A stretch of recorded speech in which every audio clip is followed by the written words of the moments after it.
If one really believes in the infinite, one has entered into a realm of mystery where intelligence soon becomes a trespasser. In any acceptance of infinite mystery, a certain agnosticism is inherent. Robert Sancourt.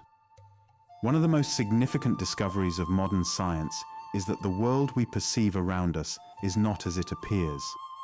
Rather, neuroscience, evolutionary biology, and quantum physics have demonstrated that our day-to-day reality is a relative construct, built upon a scaffolding of information bits that betray their real origin and causation. For instance, the other day, I remarked to my oldest son, Sean, that the ocean water around Catalina Island looked exceptionally blue. But, given his deep knowledge of science, my son responded that such blueness was actually not in the water at all, but how different light waves get absorbed and refracted. The colors we see are due to the spectral properties of light. The longer wavelengths of light, such as red, orange, and yellow, are more readily captured by H20, whereas the shorter wavelength of light, such as blue, gets refracted, and thus we see the color blue, particularly if the water is clear. But the scientific explanation for why an ocean is blue or a sunset is red is precisely not how we tend to experience such at first glance. In other words, the way we apprehend the world around us is not necessarily how we later comprehend it through scientific analysis. And herein lies the great divide, the great deception, or what early Indian rishis insightfully called Maya. We live in a magic land, where all that manifests and appears real and certain is anything but. Yet, the idea that the world is an illusion is not a new insight or the exclusive discovery of modern science, but actually dates back to the beginning of human civilization. Ancient seers in India and Greece and the Middle East wrote extensively about nature's inherent trickery. Plato's allegory of the cave is perhaps the most illustrative example of how the world of shadows conceals man's real contextual situation. As Plato explained through the mouthpiece of his teacher Socrates, "And now," I said, "let me show in a figure how far our nature is enlightened or unenlightened. Behold human beings living in an underground den, which has a mouth open towards the light and reaching all along the den. Here they have been from their childhood and have their legs and necks chained so that they cannot move and can only see before them, being prevented by the chains from turning round their heads.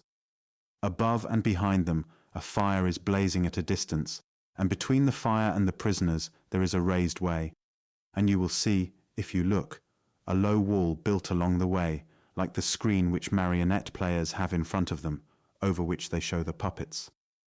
And do you see," I said, "men passing along the wall, carrying all sorts of vessels, and statues and figures of animals made of wood and stone and various materials, which appear over the wall. Some of them are talking, others silent. Thus the prisoners see only shadows, cast by images of real things, not even shadows cast by real things themselves." In India, Vedantists, particularly those of the Advaita persuasion, have argued that the world of appearance is a beguiling illusion, which hides the truth of the universe's real essence. And as such, it is akin to the curtain in the movie version of The Wizard of Oz, where a balloonist from Kansas plays out his antics in order to gain power and respect, which deceives by hiding that which is behind it. Likewise, in early schools of Gnosticism, they saw the world as the manifestation of a demiurge that entraps all who succumb to its tempting guises. The higher truth is lost because one believes that the image to be real, whereas it is merely a secondary power. What early philosophers and mystics understood, even if they couldn't articulate it scientifically, was that humankind was under the spell of a cerebral mirage, one that gave a false sense of knowledge and certainty. Although religious thinkers of differing persuasions drew out most of these ancient insights, it has turned out to be remarkably prescient in light of modern science. Interestingly, Our advanced technology provides us with a very apt metaphor for how the world of our senses belies what lies underneath.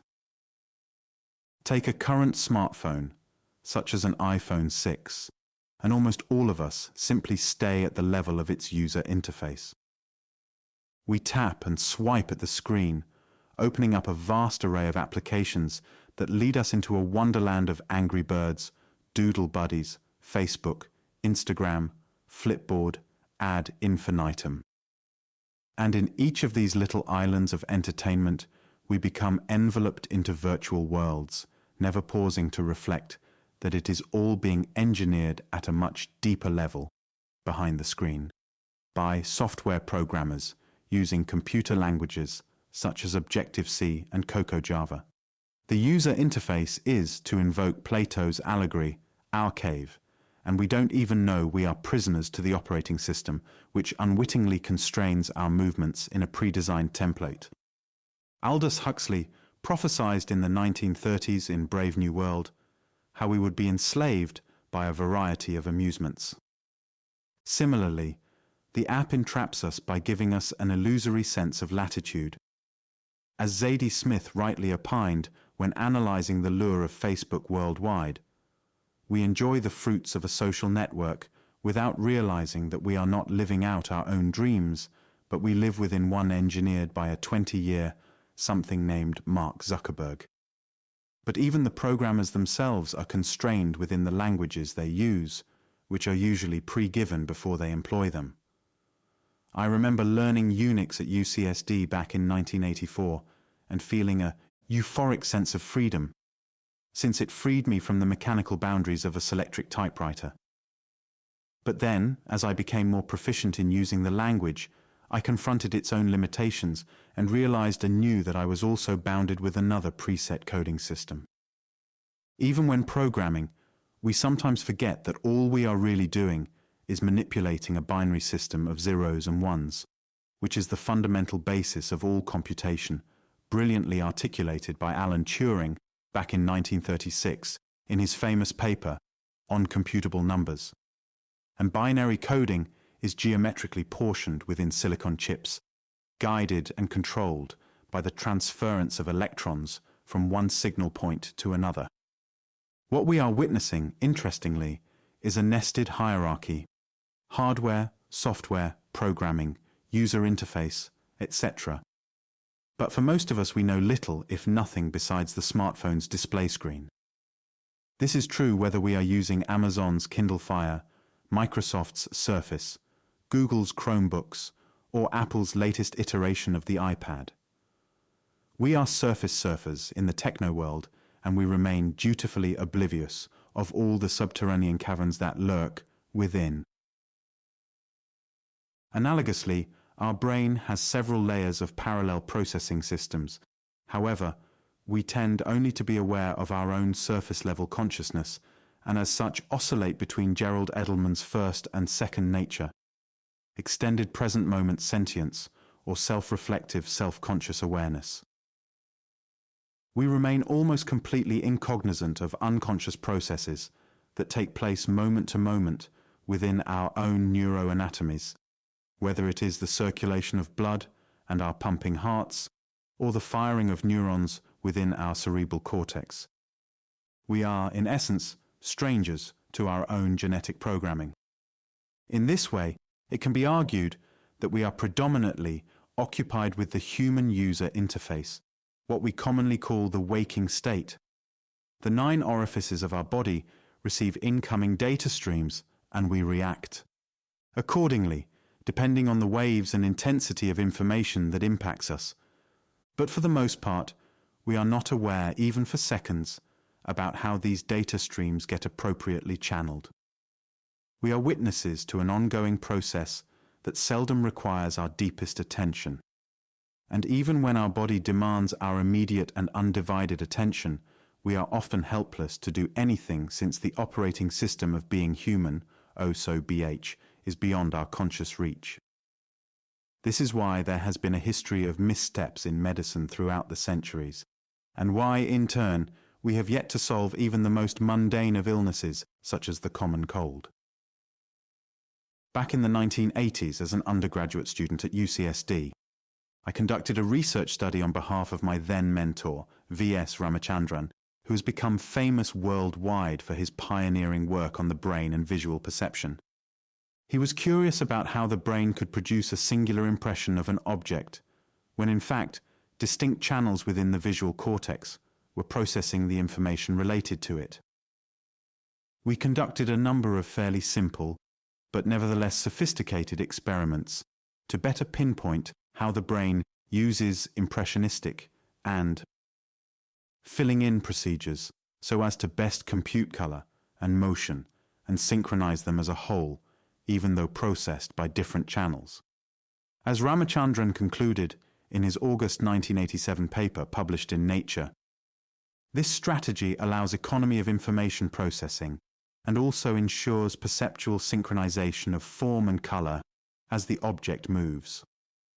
But most tellingly, our sense of a unified field of awareness remains oblivious of all the machinations and shorthand tricks that go on behind the scenes. We are ignorant of the unconscious programs, so to say, and are only dutifully conscious of the illusory but highly beneficial result. Emerson elaborated on the varietals of illusions we confront in our lifetime. There are deceptions of the senses, deceptions of the passions, and the structural, beneficent illusions of sentiment and of the intellect. There is the illusion of love, which attributes to the beloved person all which that person shares with his or her family, sex, age, or condition, nay, with the human mind itself. 'Tis these which the lover loves, and Anna Matilda gets the credit of them, as if one shut up always in a tower, with one window, through which the face of heaven and earth could be seen, should fancy that all the marvels he beheld belonged to that window. There is the illusion of time, which is very deep. Who has disposed of it, or come to the conviction that what seems the succession of thought is only the distribution of wholes into causal series? The intellect sees that every atom carries the whole of nature, that the mind opens to omnipotence, that, in the endless striving and ascents, the metamorphosis is entire, so that the soul doth not know itself in its own act, when that act is perfected. There is illusion that shall deceive even the elect. There is illusion that shall deceive even the performer of the miracle. Though he make his body, he denies that he makes it. Though the world exists from thought, thought is daunted in presence of the world. One after the other we accept the mental laws, still resisting those which follow, which, however, must be accepted. But all our concessions only compel us to new profusion. And what avails it that science has come to treat space and time as simply forms of thought, and the material world as hypothetical, and with all our pretension of property and even of selfhood are fading with the rest, if, at last, even our thoughts are not finalities, but the incessant flowing and ascension reach these also, and each thought, which yesterday was a finality, today is yielding to a larger generalization. We live on the outer perimeter of our own bodies, and thus still remain aliens to our own home. No wonder the human species is a jumbled morass of confusion. To echo the words of Nietzsche, the world suffers from paroxysms of madness, and it only because of this that life becomes somewhat understandable. Socrates may have been considered wise to admonish us to know thyself, but how can we know ourself when the greatest part of who we are remains hidden from view? Our consciousness is merely the topography of a vast ocean, something that Freud understood all too well. But psychoanalysis notwithstanding, the greatest difficulty we confront is that we have evolved not necessarily to understand how the universe works, but to find ways and means to survive within it.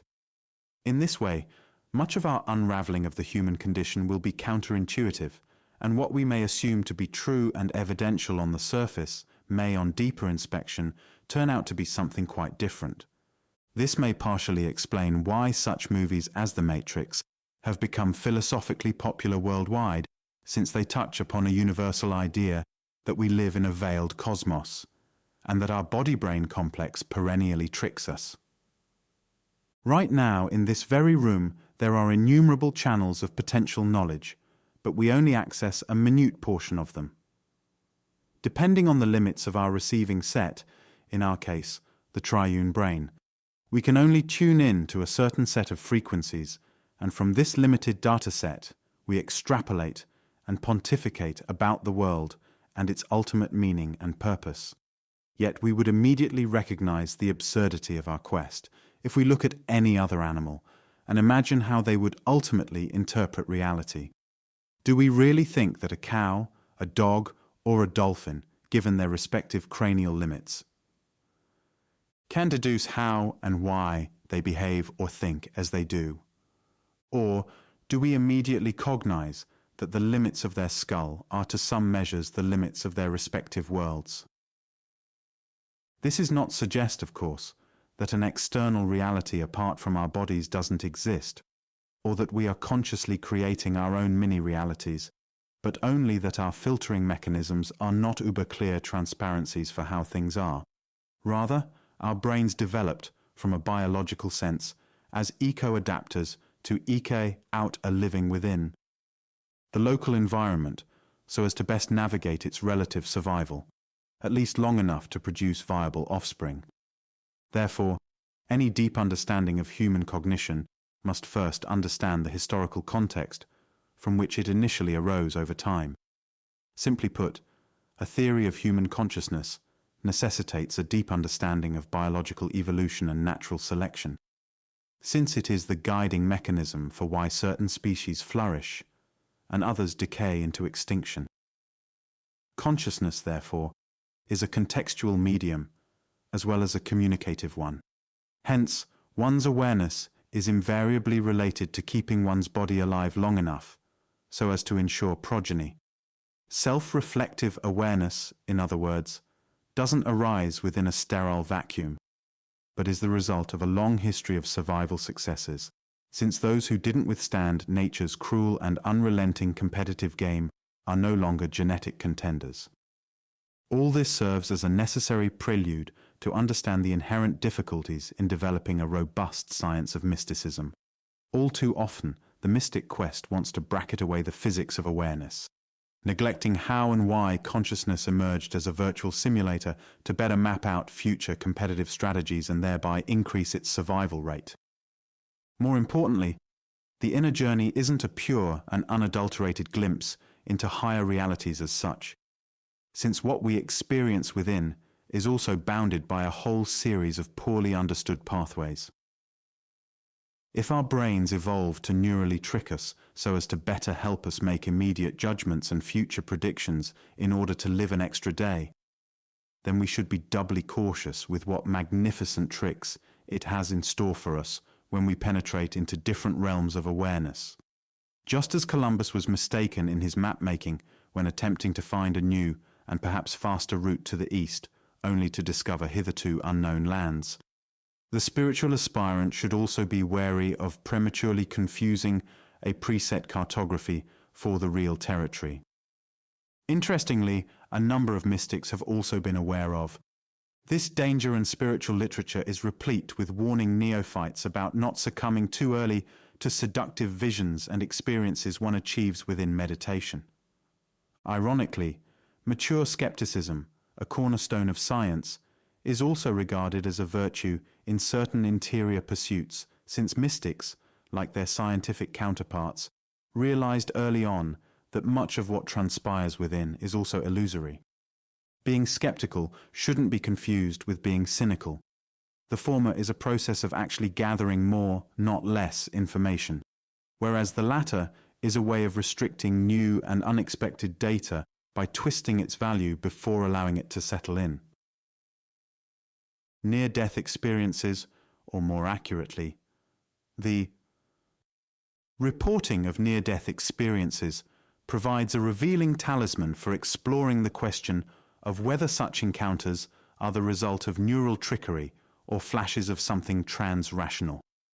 Not surprisingly, there are two major viewpoints on NDEs: the spiritualist camp, which includes those who hold that near-death experiences are indeed glimpses of an afterlife where consciousness transcends the physical body, and the naturalist camp, which argues that NDEs are best explained by the biochemistry of the brain.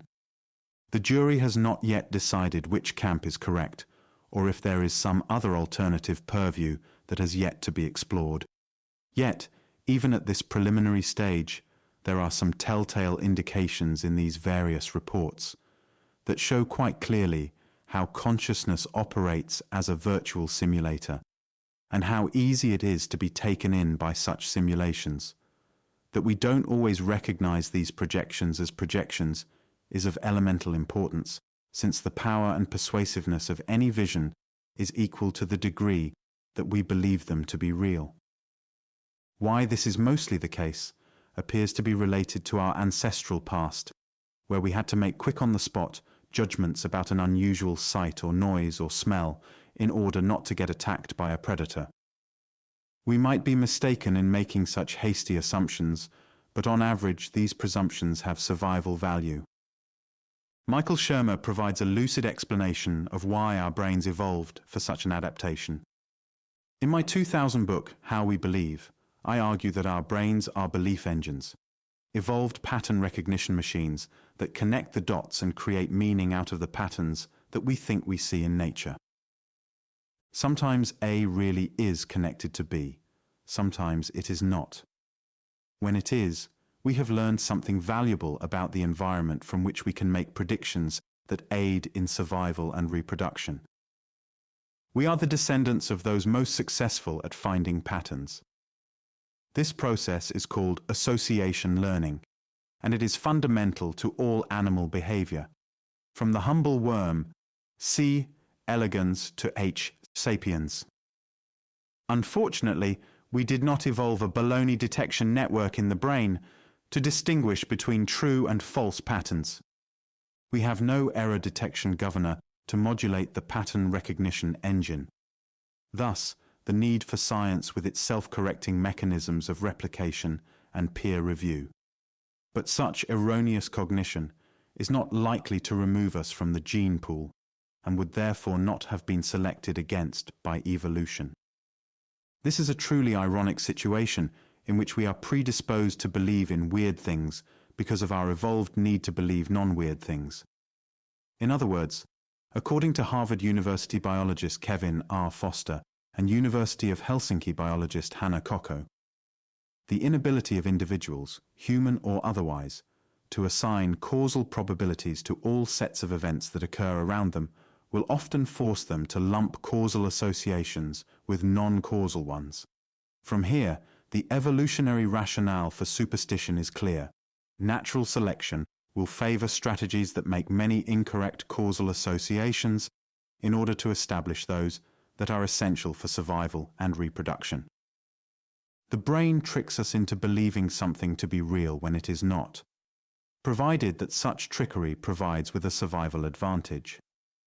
Within this context, therefore, it could be argued that NDEs may have much more to do with keeping one alive than some purported visions of the afterlife. There is, in fact, one common denominator amongst all those who report NDEs. They didn't die. A couple illustrative examples may better underline this obvious point. Early in his teaching career, my husband David was teaching at a Catholic high school and broached the subject of NDEs. One of my high school students at Moreau back in 1979 talked privately to me after class and said that he too had an NDE but was reluctant to tell anyone about it because he didn't see Jesus or a religious figure. Instead, he told me that he went through a long dark tunnel, and at the end, in a brilliant scintillating light, he saw the most beautiful bicycle ever. The moment he saw the bike, he remembered that his birthday was in a couple of days, and that his mum had promised to buy him a Schwinn 10-speed. That very thought brought him immediately back to his body, and he regained consciousness in the emergency room. Later, he was told that he had died on the operating table, but was resuscitated minutes later. Later, on a research project in India, I was informed of an Indian woman who was doing seva in the langar of her guru and had a terrible accident. Everyone around her presumed she was dead, and she was sent to hospital. However, she was resuscitated and regained consciousness. Several devotees wanted to know what she experienced during that time, but what she recalled both shocked and bemused them. My entire body went frozen, and I entered into a long dark tunnel with a beautiful radiant light at the end, but I didn't see our Guruji, but rather a large glowing chapati. I immediately realized that I was needed in the kitchen, since it was my duty to make food for lunch. Once I saw that chapati in the light, I immediately woke up, and here I am in the hospital bed. It may well be that whenever the body-brain is under severe stress, such as when one has a heart attack or is in a car accident, consciousness elicits an ultimatum package of patterned meanings, drawn specifically from one's own unique biographical psychological history to encourage one to live and resist dying. This may be similar to an adrenaline rush that automatically occurs when has to find extra strength in order to lift a heavy object to save a beloved from harm's way. This helps explains why Christians having NDEs tend to see Jesus at the end of the tunnel, and not Lord Krishna, and why Sikhs may see Guru Nanak, and not the Virgin Mary. That NDEs are culturally variable is instructive, even if there may well be core elements common to all.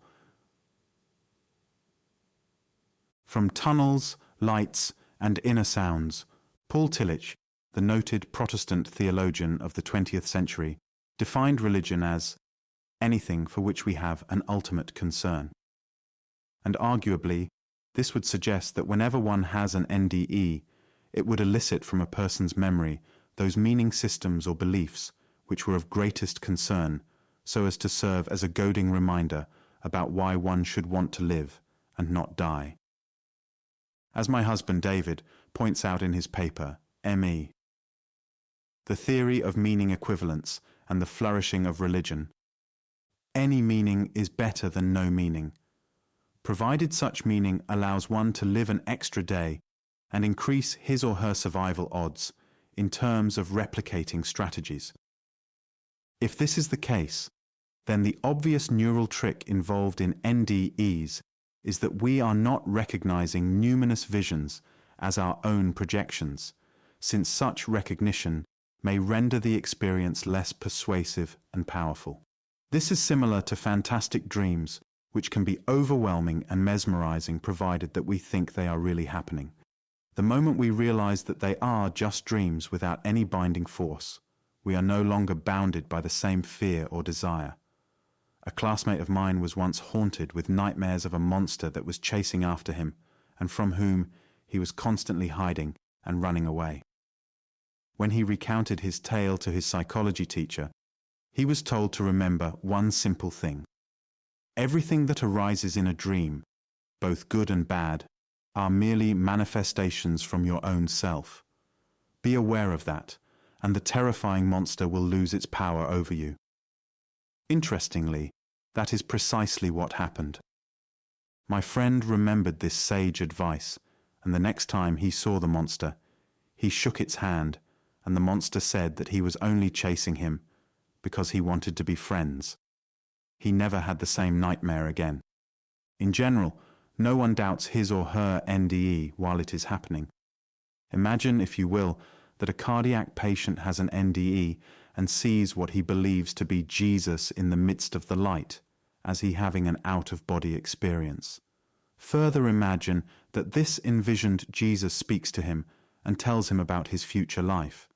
Yet, right in the middle of the proceedings, the patient starts asking all sorts of impertinent questions to the apparition, such as, "How do I know it is really you, Jesus? Why do you look like the paintings from my childhood education at St. Francis Elementary School? What took you so long to show up?" etc. The brain has an amazing ability to make us believe almost anything it engineers, and herein lays the great epistemological conundrum for would-be mystics.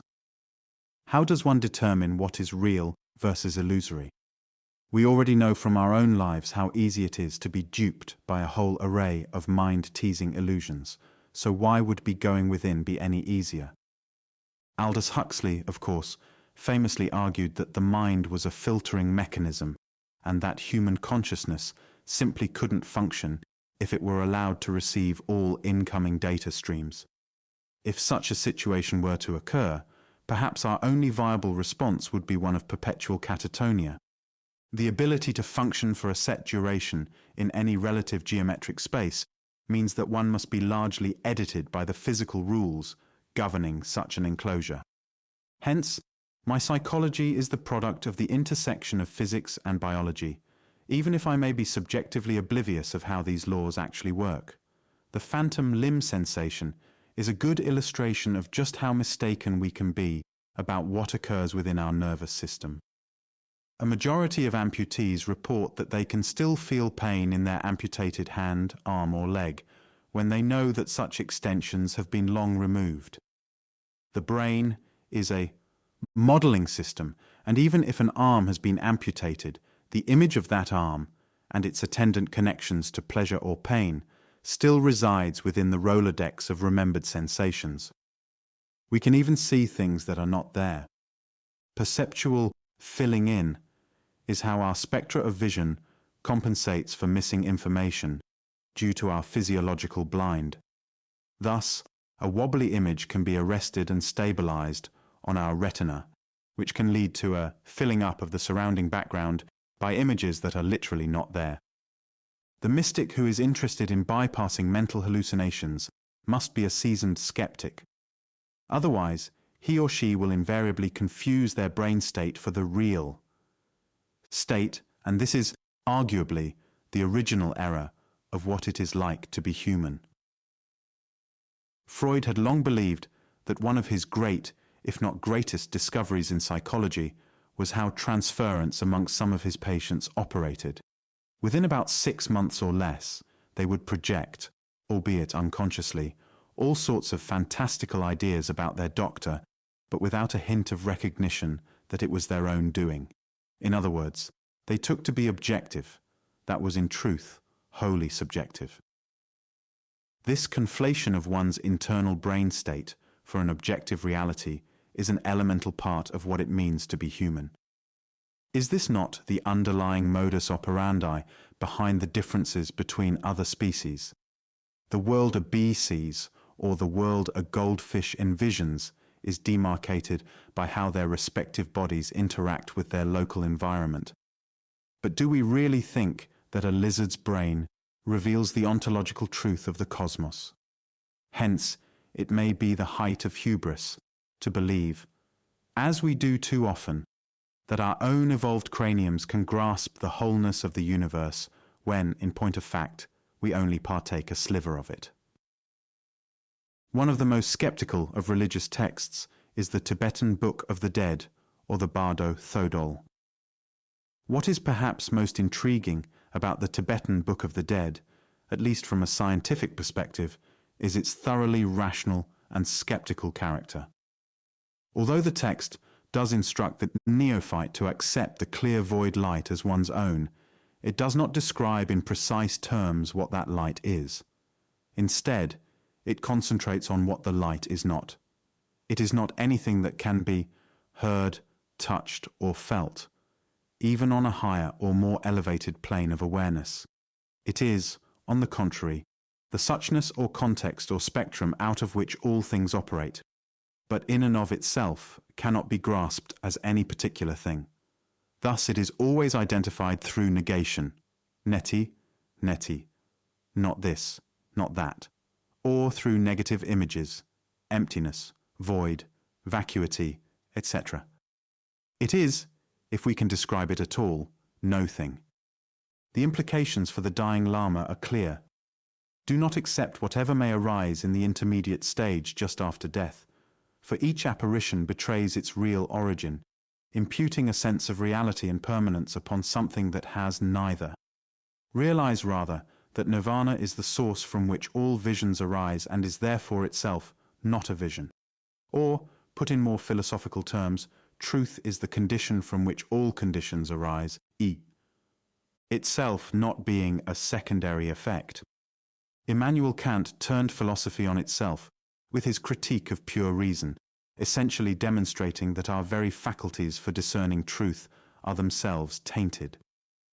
If you have been born with blue sunglasses embedded upon your eyes from birth, then of course the world is forever tinted. Thus, to crib the immortal words of Aldous Huxley, philosophy's first task is to clean the doors of perception, lest we conflate our neurological limitations with the world around us. But is it even possible? Can mystics, of whatever stripe and of whatever time, truly and purely understand the cosmos around them? Are we not so weighted down by our body-brain complex that no matter how much we wish to become objective to all that we see, our subjectivity inevitably contours the final result? This is precisely the conundrum that quantum physicists such as Niels Bohr, Werner Heisenberg, and Erwin Schrödinger discovered in the 1920s to Einstein's lasting consternation. Nature has turned out to be trickster at its very core, revealing as much as it is concealing. Any measuring device, from a simple yardstick to complex differential equations, mismeasures, even if only minutely and unintentionally. Kurt Gödel demonstrated, most likely to Bertrand Russell's eternal consternation, the impossibility of proving the perfect logic of math, since at its core there is an incompleteness. As we come to grips with the limits of knowledge, the deep mystery we must first confront is epistemological. We have a tendency to conflate our neurology for ontology, and as such, tend to inflate the world around us with our own unrecognized projections, which may or may not be accurate. And since we are stuck to such map-making, we are circumscribed by a logical syllogism that on the surface seems intractable. All maps, by definition, are less than the territory to which they point, because if the map is exactly as large as the land itself, then such a map would be superfluous, and thus have gaps. And if all maps invariably have gaps, then all such designs are inevitably, even if only partially, mistaken. What this means, of course, is that all the delineations we make about the world around us are potentially wrong, because they are not perfect transparencies. This is why science always rediscovers the unknowable, because no matter how sophisticated our maps may be, they will have a gap in them, which will reveal something hitherto undiscovered. This is also why Karl Popper's notion of falsifiability serves us so well when appraising most scientific theories. We know a priori that human speculations, even if amazingly well grounded in physics or math, are always liable to error. It is this liability that, ironically, allows science to progress. A new technological product, for instance, isn't accepted as flawless, but is rather closely examined by hackers and others to reveal some uninspected flaws. And because of this ongoing dialectic, we have seen breathtaking changes in a variety of objects, from computers to cars. All academic subjects have their epistemological cul-de-sacs. In math, we have Gödel's incompleteness theorem that essentially says consistency of such a system cannot be proved within the system. In physics, we have Heisenberg's uncertainty principle, or relations, which simply states it is impossible to know with absolute precision the momentum and position of an electron, since the more certain you are about an electron's position, the less certain you are about its momentum, and vice versa. In astronomy, we have the Einstein limit of light that tells us that we can only see so far with our telescopes within the parameters of relativity. And the list goes on. Science will undoubtedly expand our previous limits and horizons, but we will inevitably be stuck with our own neural constraints from the very beginning. And herein lays the great human dilemma. The limits of our skull are the limits of our understanding. Yes, we may augment our brains with artificial devices in the future, but even here, we will only confront a new limit in time. Ralph Waldo Emerson, in a section of The Conduct of Life, circa 1860, captures this human dilemma quite well when he wrote, "Society does not love its unmaskers." It was wittily, if somewhat bitterly, said by D'Alembert, qu'un état de vapeur était un état très fâcheux, parce qu'il nous faisait voir les choses comme elles sont. I find men victims of illusion in all parts of life. Children, youths, adults, and old men, all are led by one bauble or another. Yoganidra, the goddess of illusion, Proteus, or Momus, or Gylfi's mocking, for the power has many names, is stronger than the Titans, stronger than Apollo. Few have overheard the gods, or surprised their secret. Life is a succession of lessons, which must be lived to be understood. All is riddle, and the key to a riddle is another riddle. There are as many pillows of illusion as flakes in a snowstorm. We wake from one dream into another dream. The toys, to be sure, are various, and are graduated in refinement to the quality of the dupe. The intellectual man requires a fine bait. The sots are easily amused. But everybody is drugged with his own frenzy, and the pageant marches at all hours, with music and banner and badge.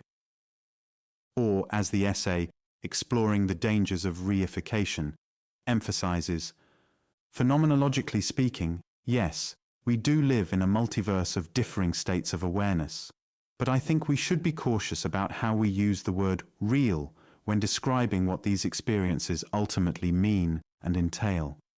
For instance, I remember as a young kid walking on the beach in Santa Monica, and my friends and I would see gold glittering on the wet sand. For part of the day we really thought we were going to be rich since we had discovered a precious metal. Of course, our parents quickly dampened our millionaire dreams when they explained that it was only fool's gold, since it was simply how the light reflected off the water and sand to give it that unique sparkle. Okay, so as a kid I had an experience of gold, but it wasn't really gold at all. What changed?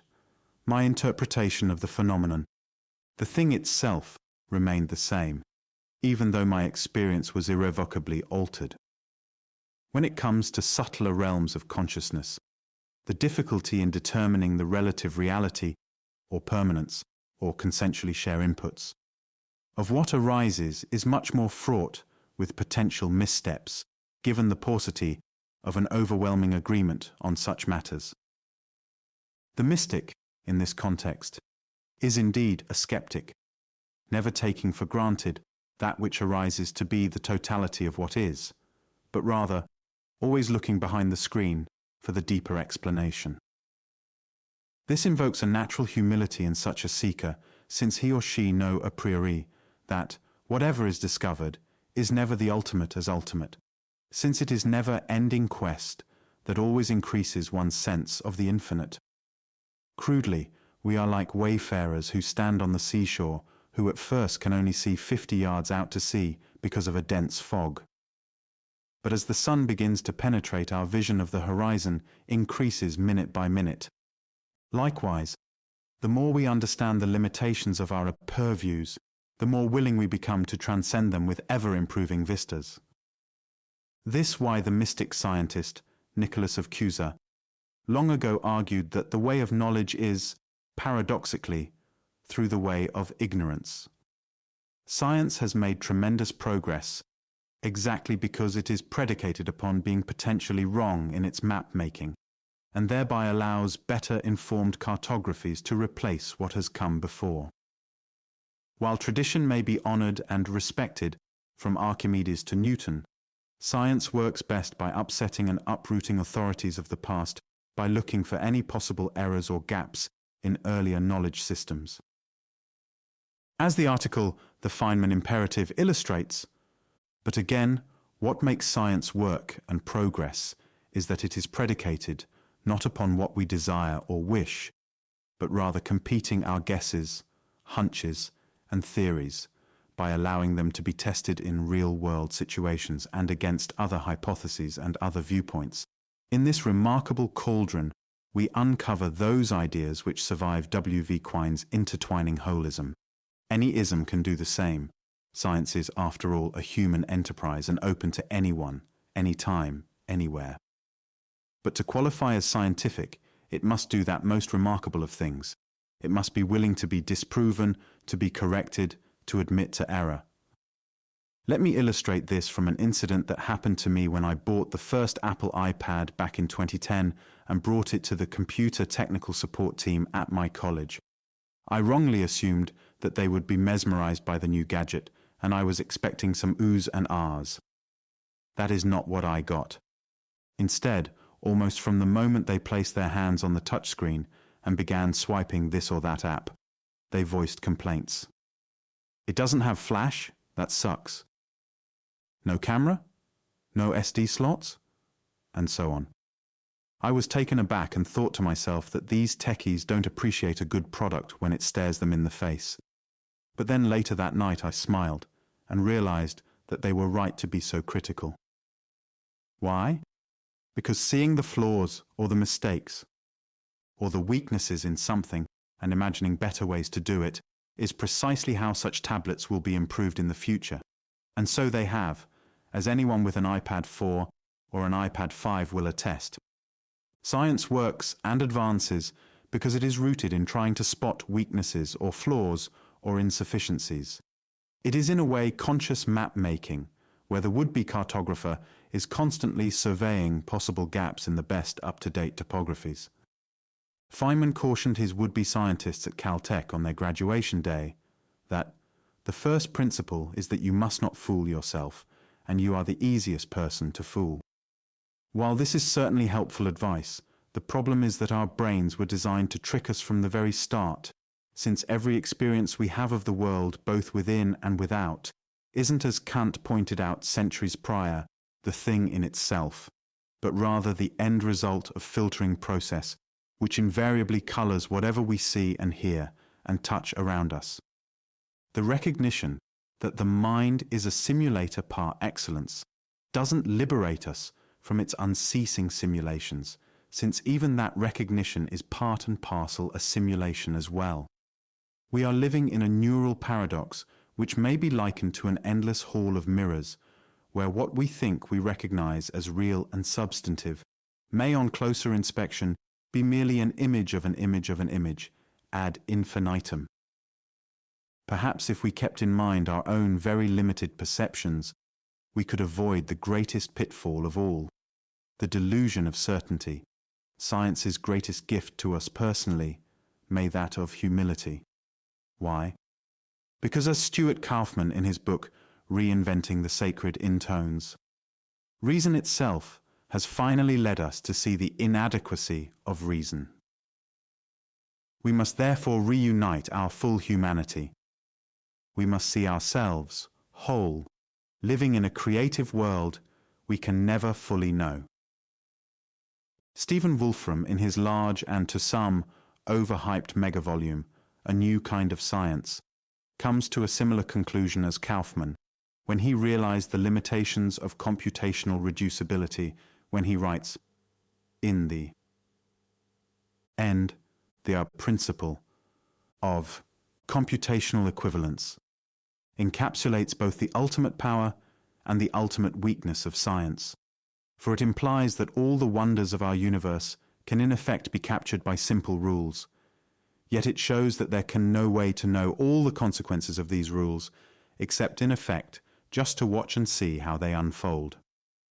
What all this portends, and the wise counsel it engenders, is that each one of us is on open quest, whether we be mystics or scientists, and whatever discoveries we make on the way, we must be cautious not to be dogmatic in our pronouncements, knowing too well how limited our understanding may be at any particular point in time, and how easy nature can trick us in her multifarious fashions.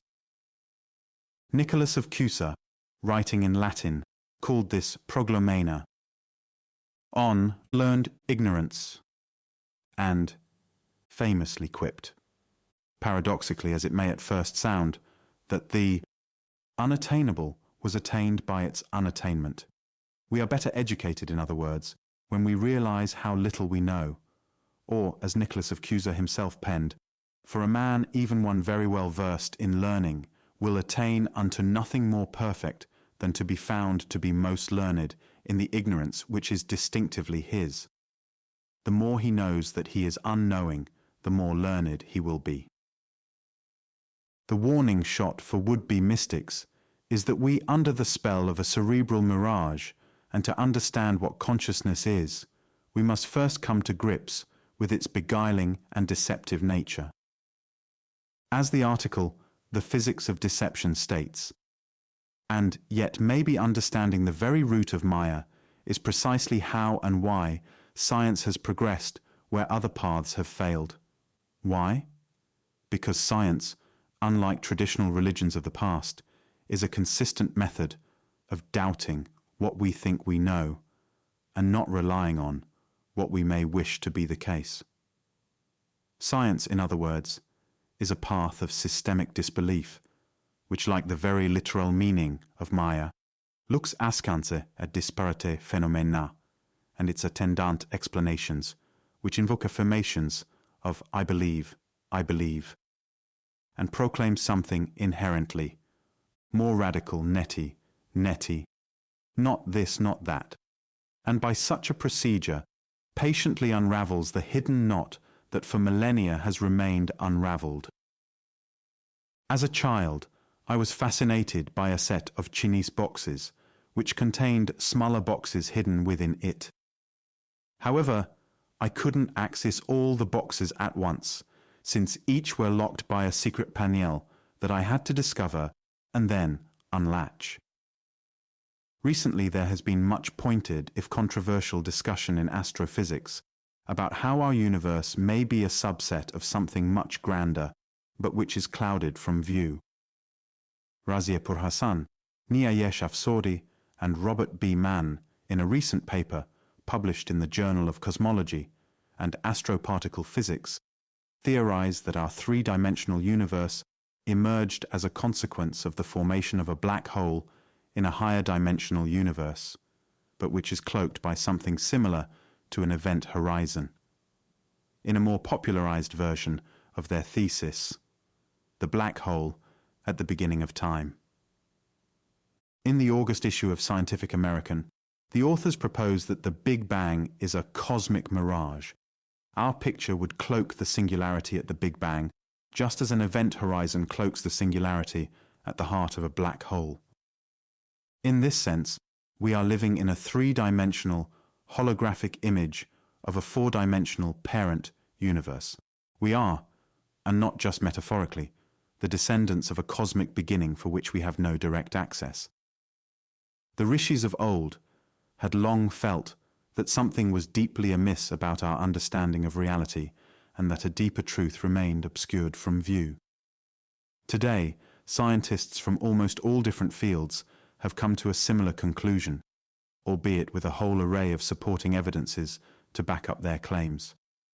It looks as if we indeed lost in an almost infinite labyrinth, as envisioned by Jorge Borges. We live in a set of Chinese boxes, falsely presuming that we have reached the limit of such encasements. As Max Tegmark, author of The Mathematical Universe, concludes, if my life as a physicist has taught me anything at all, it's that Plato was right. Modern physics has made abundantly clear that the ultimate nature of reality isn't what it seems. I became free of Maya when I realized that I could never escape from her. Anonymous. That which we know is a little thing. That which we do not know is immense. Pierre-Simon de Laplace, The Oceanic. Metaphor, meaning equivalence, ME, probability theory and the virtual. Simulation hypothesis of consciousness, 10 waves of an information. Any meaning, even if nonsensical, is better than no meaning provided. Such meaning makes one want to live an extra day. 1. Guiding waves. Humans are not good at grasping the very large or the very small. We are intermediate creatures, and as such evolved to understand that which was conducive for our reproductive survival. In a world where everything is predicated upon living long enough to pass on one's genetic code, it is not surprising that we have evolved all sorts of mechanisms in order to survive nature's often horrific game of eat or be eaten. It appears that once we developed self-reflective consciousness or became acutely aware of a time beyond the extended present, we realize the terrifying consequences of what it is like to be alive in carnivore land. This balancing act between being in this world or eliminating one's participation within it is nature's ledger, and from evolution's accounting, those who can find any reason, no matter how absurd or fanciful, to continue living are the winners, and thus get to continue their lineal descent. As Charles Darwin realized early, this is a most pregnant observation indeed about human thinking and behavior, since it provides a telltale clue about why, in general, we tend to hold that any meaning is better than no meaning, provided such meaning allows us to live an extra day. Similar to Noam Chomsky's universal grammar, which suggests that we are predisposed to language even before learning to speak, so too it would seem that we are predisposed to finding meaning and purpose even in the midst of a universe that may ultimately be devoid of both. We are a forever connective species, associating the most disparate of elements, and creating mosaics of meaning whenever possible, warding off as much as conceivable a free fall into purposeless vertigo. Our navigating awareness precipitously rests upon a most delicate gyroscope of making sense of all that we experience, even as we intuit at certain inopportune moments the random chaos of it all. In this presentation, we will first focus on the theory of meaning equivalence, which in part explains why so many religions flourish, even if some of their mythological ideas seem utterly fantastical. Second, we explore probability theory, via Littlewood's work on large numbers and desultory decussation, and why humans in general suffer from varying degrees of apophenia, seeing patterns and agents in hitherto chaotic events. Third, we will examine why consciousness evolved primarily as a virtual simulator, and how, in turn, we are inclined to conflate our neurology with ontology. And fourth, we will turn our attention to the contentious issue of whether human consciousness is substrate neutral and best understood as wave pattern of information. To better appreciate our existential situation, I have employed the ocean as a metaphor, since, with all its unpredictability, it serves as a practical template to better understand why self-reflective awareness, like a life raft at sea, works as a navigating buffer and not necessarily as an open-source transparency to reality at large. 2. Probability waves. There is well over 300 million cubic miles of water on our planet, as Wallace J. Nichols points out in his new book, Blue Mind. Given such a huge volume of H20, there is a colossal number of possibilities within this saline arena, most of which remains unexplored. To appreciate this incredible vastness, keep in mind that in only 1 cubic mile, there is well over 1 trillion gallons of water. 300 million multiplied by 1 trillion is a number that staggers our imagination. Yet this statistic is almost nothing when compared to how immensely big our observable universe is, which is roughly estimated to be at least 90 billion light-years in diameter and continually expanding at an accelerating rate. Of course, if this universe is part of an unseen multiverse, containing innumerable astronomical systems, our very notion of numbered measurements may be likened to a young girl trying to count all the grains of sand around the world one by one. As quantum theory has revealed, even to the consternation of Einstein and others who didn't want to believe in a God who played dice, we live in a probabilistic universe. In sum, we are probability avatars. It is as if, metaphorically speaking, we are the result of some cosmic poker game, where all the players are blind, and where the winning hand is both selected and randomly determined. Perhaps the universe is built upon a mathematical superstructure such that all that we see around is the result of numbers and their relations fleshed out over time. Max Tegmark, currently a professor at MIT and a well-regarded cosmologist, argues that our reality isn't just described by mathematics, it is mathematics in a very specific sense. Is the universe the product of a mathematical skeletal schema, such that what we see around us is akin to a holographic projection that betrays its underlying geometric and numbered origin.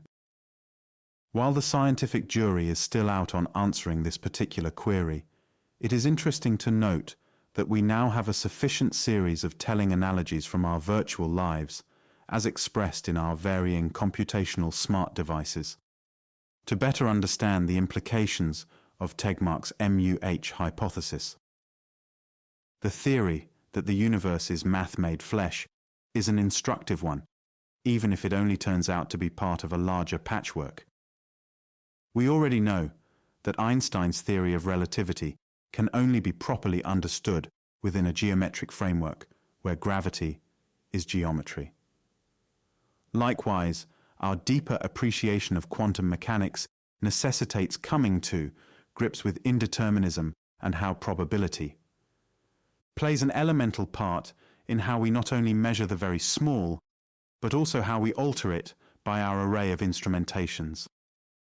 Contemplating these ideas sparks within us a deeper appreciation of how precious life is, and how studying the theory of large numbers can awaken a keener perspective on why numeracy is just as important as literacy, particularly when calculating the nearly impossible odds against one's very existence. The stupendous implications of chance and necessity, to echo the title of biologist Jacques Monod's famous 1970s book, is something that we tend never to dwell on, or more likely, seems of little practical consequence in our day-to-day lives. Imagine in this moment that you have a lottery. Scratch a ticket, and as you systematically scratch off your numbers and their adjoining prizes, you realize in the middle of this lecture that you have won a mega jackpot of £10 million. What would you do? I suspect that some would stand up and leave the room right now. One thing is for sure, however, it would wake us up and give us a huge and intoxicating adrenaline rush. The winning ticket holder might later ruminate about his or her good fortune and reflect upon how lucky they were, given the astronomical odds against them, 1 in 2, 400,000, in securing that particular ticket. I give this illustration because a winning lottery number exponentially pales in comparison to the odds against us being alive and breathing at this very juncture in history. But in order to appreciate the anomaly of one's existence, it is necessary to get a deeper understanding of the theory of large numbers. Just think of your own conception as a starting off point. A usual male produces about 100 million sperm per ejaculation. Only one of those sperm will survive the arduous journey to its terminal apex.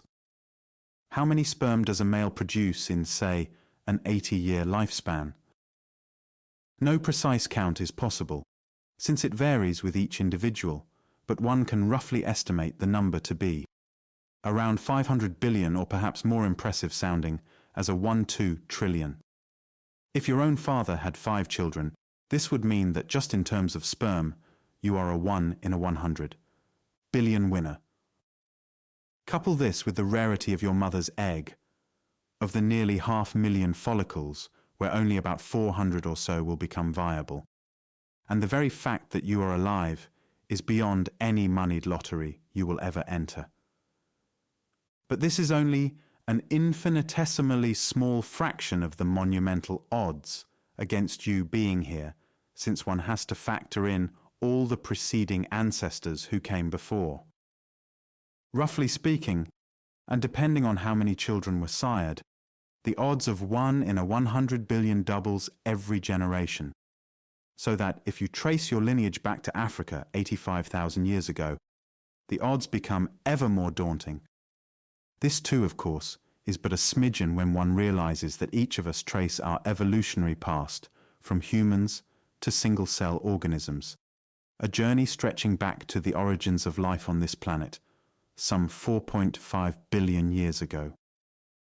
And even this is only 1/3 of the story, since the atoms that comprise us have their basis in a history that is nearly 14 billions years old.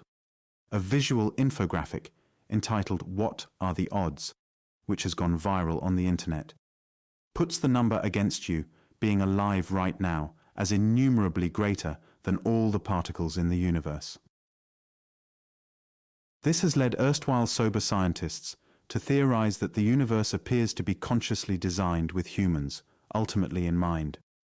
Naturally, such statistical comparisons can from the very start be misleading, given that we are already alive, and one can, if he or she so desires, do relatively the same odds for anything on terra firma, including the astronomical odds against that bottle of Coca-Cola your uncle drank last night.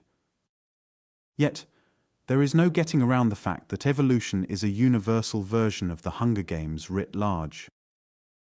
The survival of our distinctive genetic code over eons of time is a remarkable testimony to its fitness and adaptability.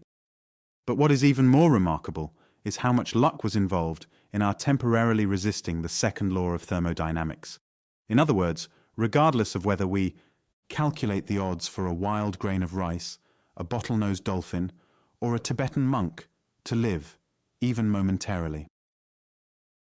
On this third planet from the Sun is a rarity enjoyed by a diminishing few. The enormous evolutionary pressure that is placed upon us is nearly immeasurable if we stop to consider that none of our ancestors failed in their genetic transmissions, since otherwise we would not exist.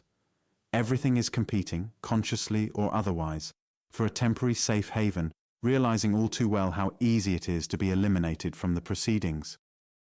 It is no surprise, therefore, to realize that most of us never fully awaken to this horror show we call daily life.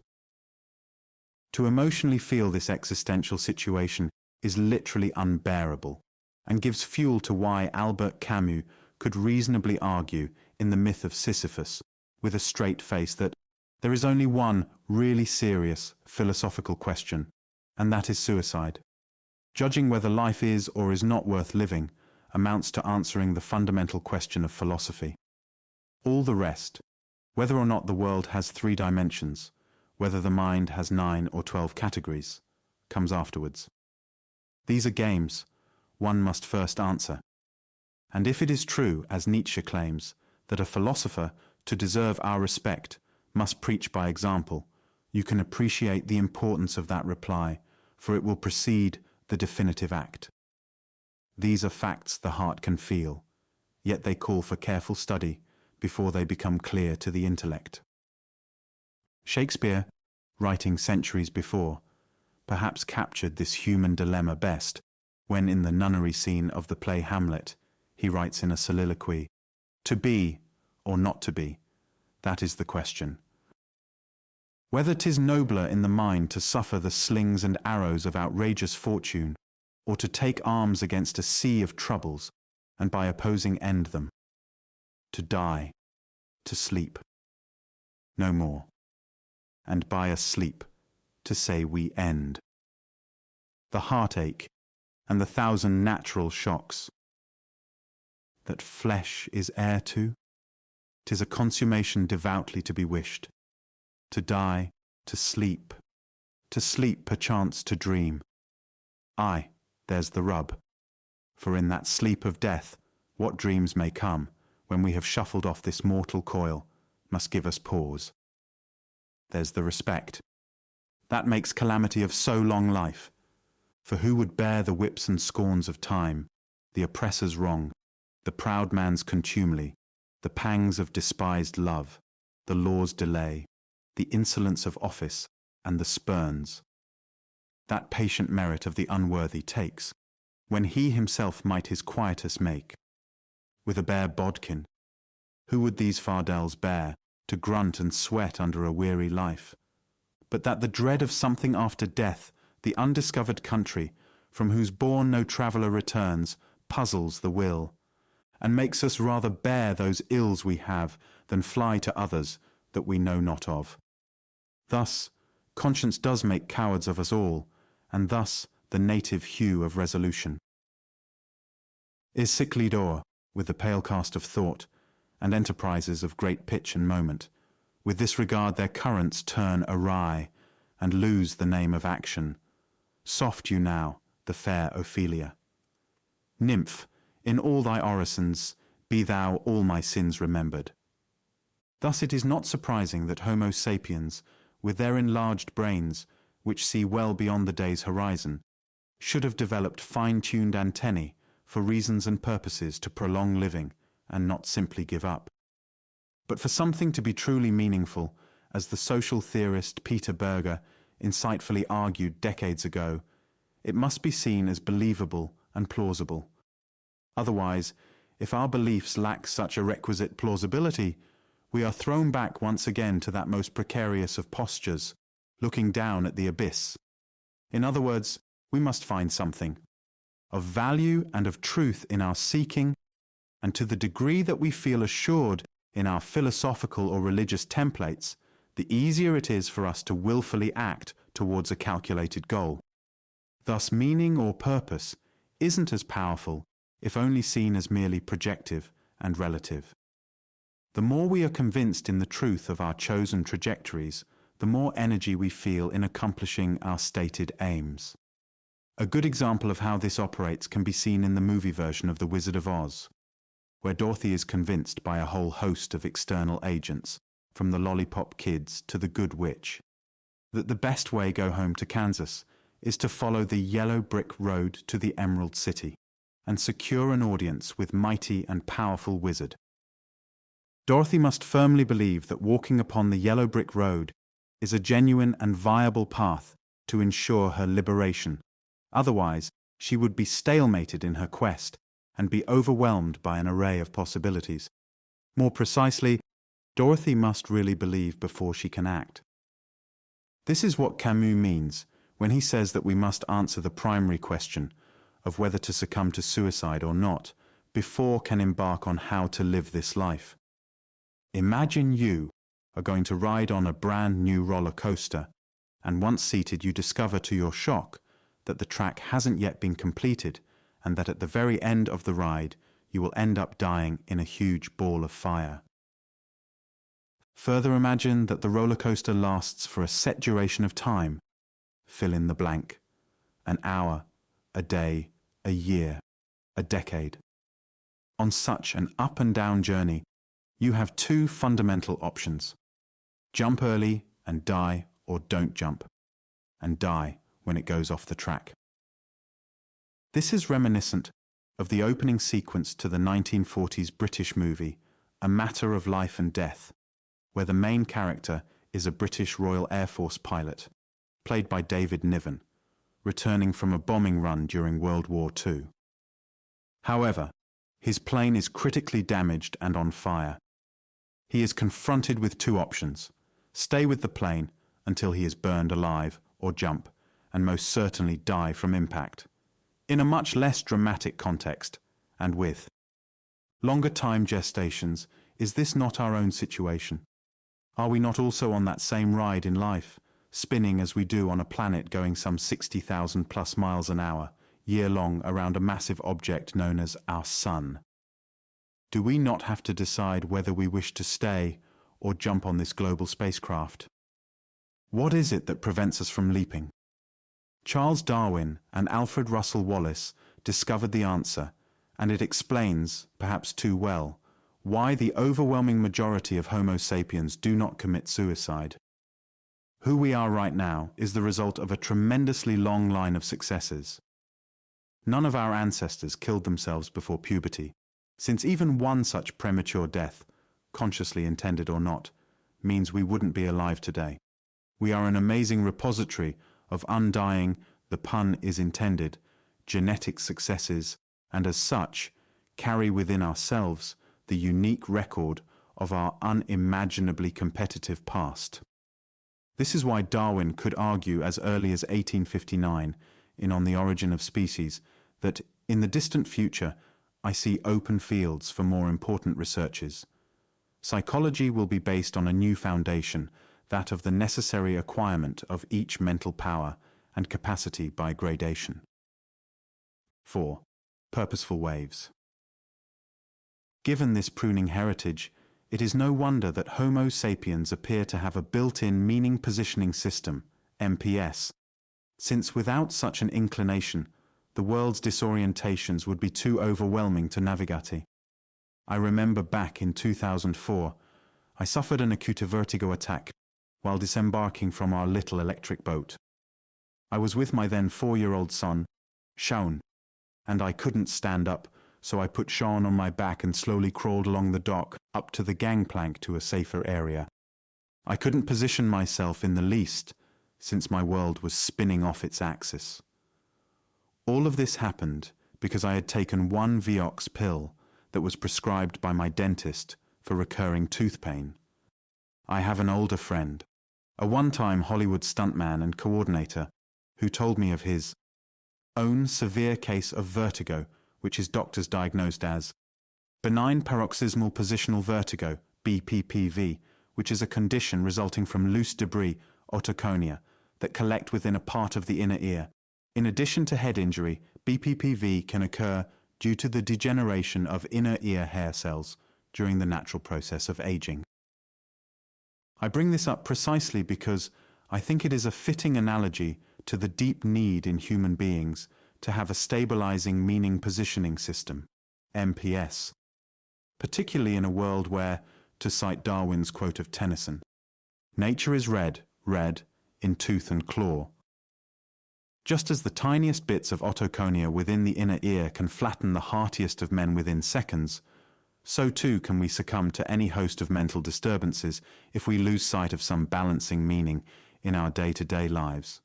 Otherwise, the world is too much and we are get lost in the onslaught of sensory chaos, not dissimilar to what happens when we drive in a major metropolis for the first time and we are without a proper map or GPS. What we regard as our normal lives hangs by a very thin line indeed. A simple phone call, for example, if it carries bad news about a loved one, can put us immediately into a tailspin, as anyone who has had a loved one die unexpectedly understands all too well. We live on an informational tightrope, and anything that allows us to keep our balance, even if illusory, is to our benefit. Self-reflective awareness without a working MPS is akin to funambulism without a net. Yet, needing meaning doesn't mean that such a model is necessarily true in any ultimate sense. In fact, meaning-seeking has precious little to do with facts or truth, but has much more to do with creating within us a desire to live. Keep in mind that anything that can keep the flame burning for us to battle another day is sufficient to ensure its survival, even if that value system is completely fictional. It is not an issue of fiction versus non-fiction as such, since our meaning systems are essentially buffers against reality, not necessarily crystal clear windows of what lies beneath. 5. Virtual waves. I think it is fairly obvious what evolutionary benefit higher order consciousness conveys upon those who have it. Any organism that can virtually simulate varying options within itself before outsourcing them in a real, empirical world has a tremendous advantage over creatures who lack such a simulacrum Rolodex. Think about what your consciousness does most of the time, particularly during an uneventful and tedious lecture on consciousness itself. It spaces out. We tend to dissociate and ruminate about all sorts of things, from fantasizing about this or that person, or imagining what we are going to do on vacation, or perhaps, if the lecture doesn't go too long, about what we are going to order at Veggie Grill. These mind wanderings allow us to conjure up all sorts of real and unreal possibilities, and as such allow us the opportunity to play out different endgame scenarios without ending up injured or dead. Those who lack such an internal theatre don't have the ability to rehearse, and thus are forced to act in a real and dangerous world almost immediately. There is undoubtedly a drawback to have such a conjuring mind, since it can, and often does, capture us in an admixture of fantastic phantasms which have no direct correlation to the eat or be eaten world in which we live. We can also be subject to some truly horrifying delusions, such that it becomes nearly impossible to differentiate the exterior world from our interior machinations. This became clearer to me this past semester at Matt San Antonio College, when I became well acquainted with an older student in my Introduction to Philosophy class. He introduced himself early in the semester after I had given a lecture on consciousness as a virtual simulator. He couldn't look me in the eye and explained that he hadn't left his house for nearly 20 years. He had been diagnosed with schizophrenia and had an inordinate fear of people. His doctor had advised him to go back to school, and my class was the first one he was taking.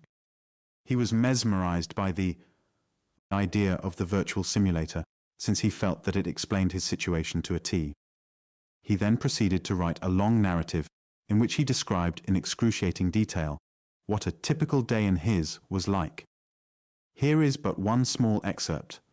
Now that I look back, I remember that I did experience mild panic attacks beginning at the tender age of 9 years old.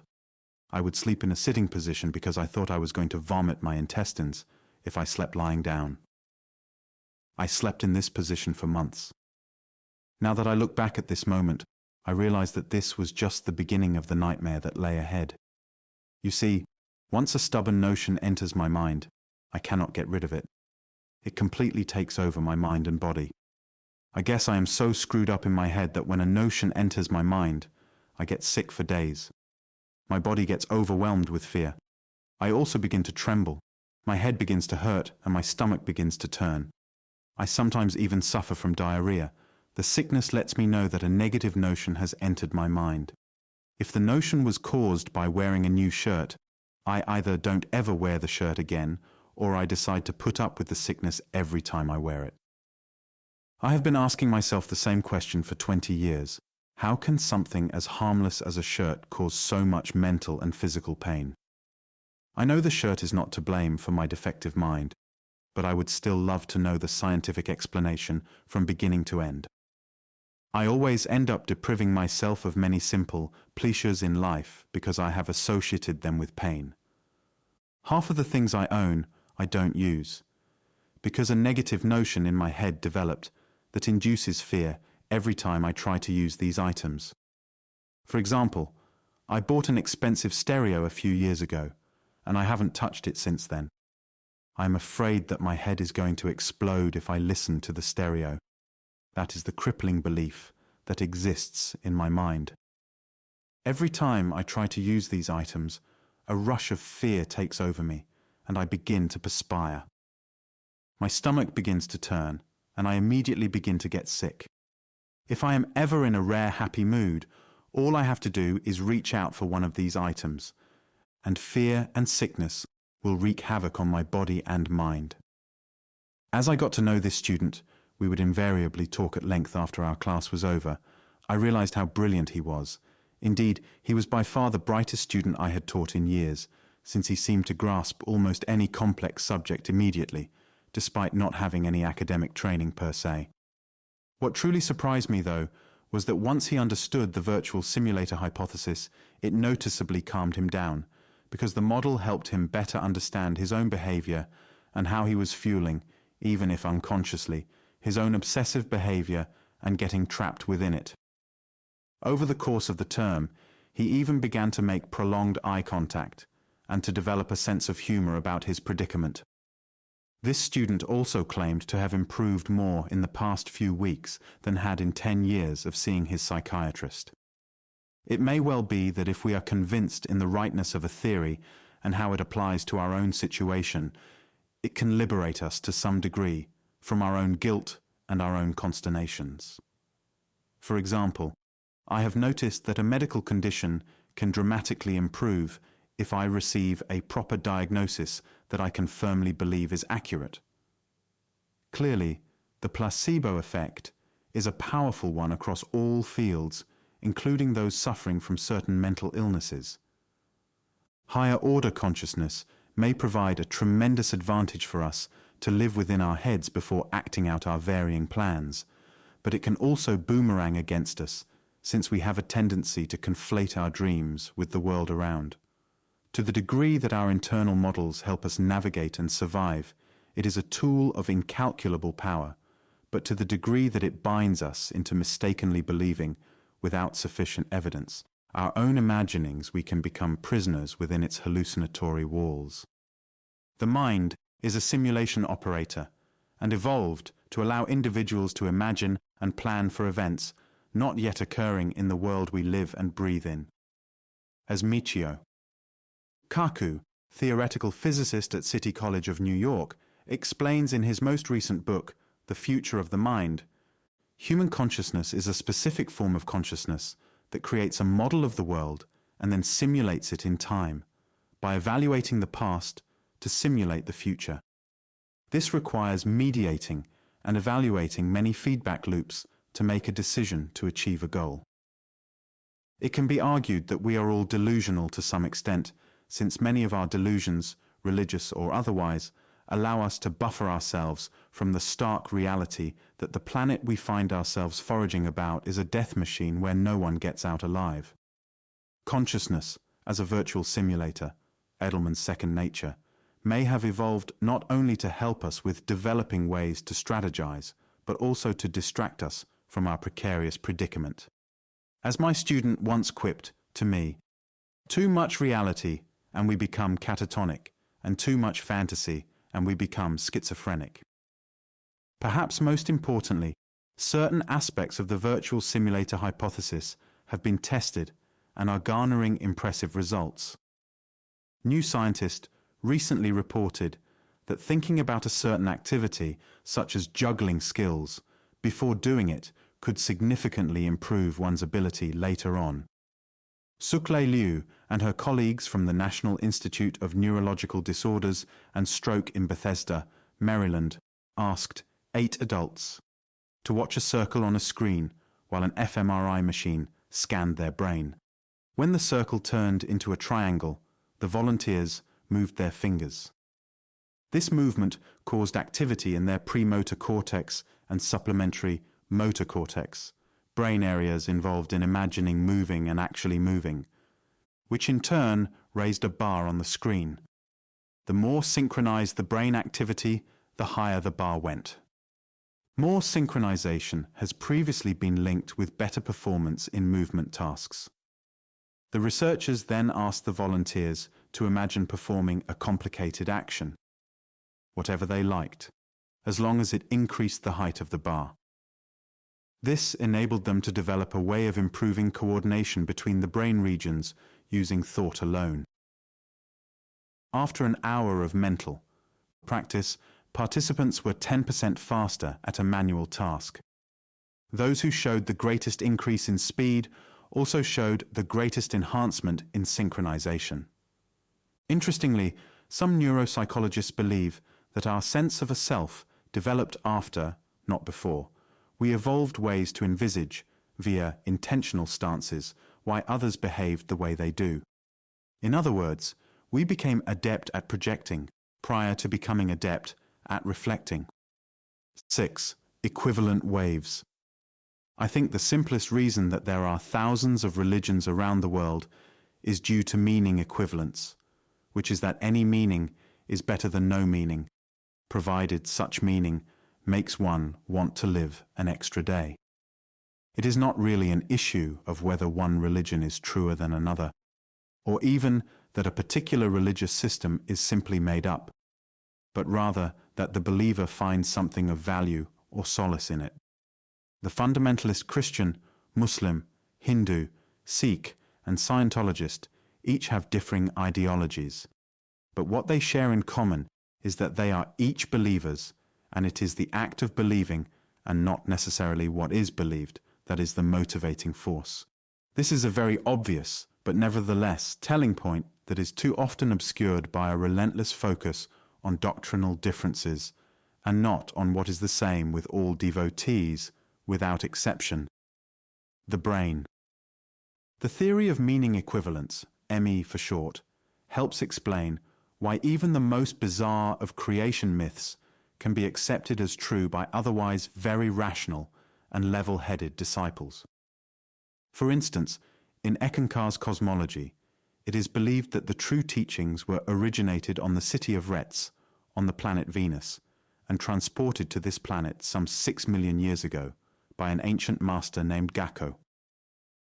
Scientology goes a step further, and its founder L. Ron Hubbard, for whom coincidentally Twitchell used to serve as a press agent, has an elaborate schema which claims that Xenu was the dictator of the Galactic Confederacy, who 75 million years ago brought billions of his people to Earth, then known as Tigiak, in a DC-8-like spacecraft, stacked them around volcanoes and killed them with hydrogen bombs.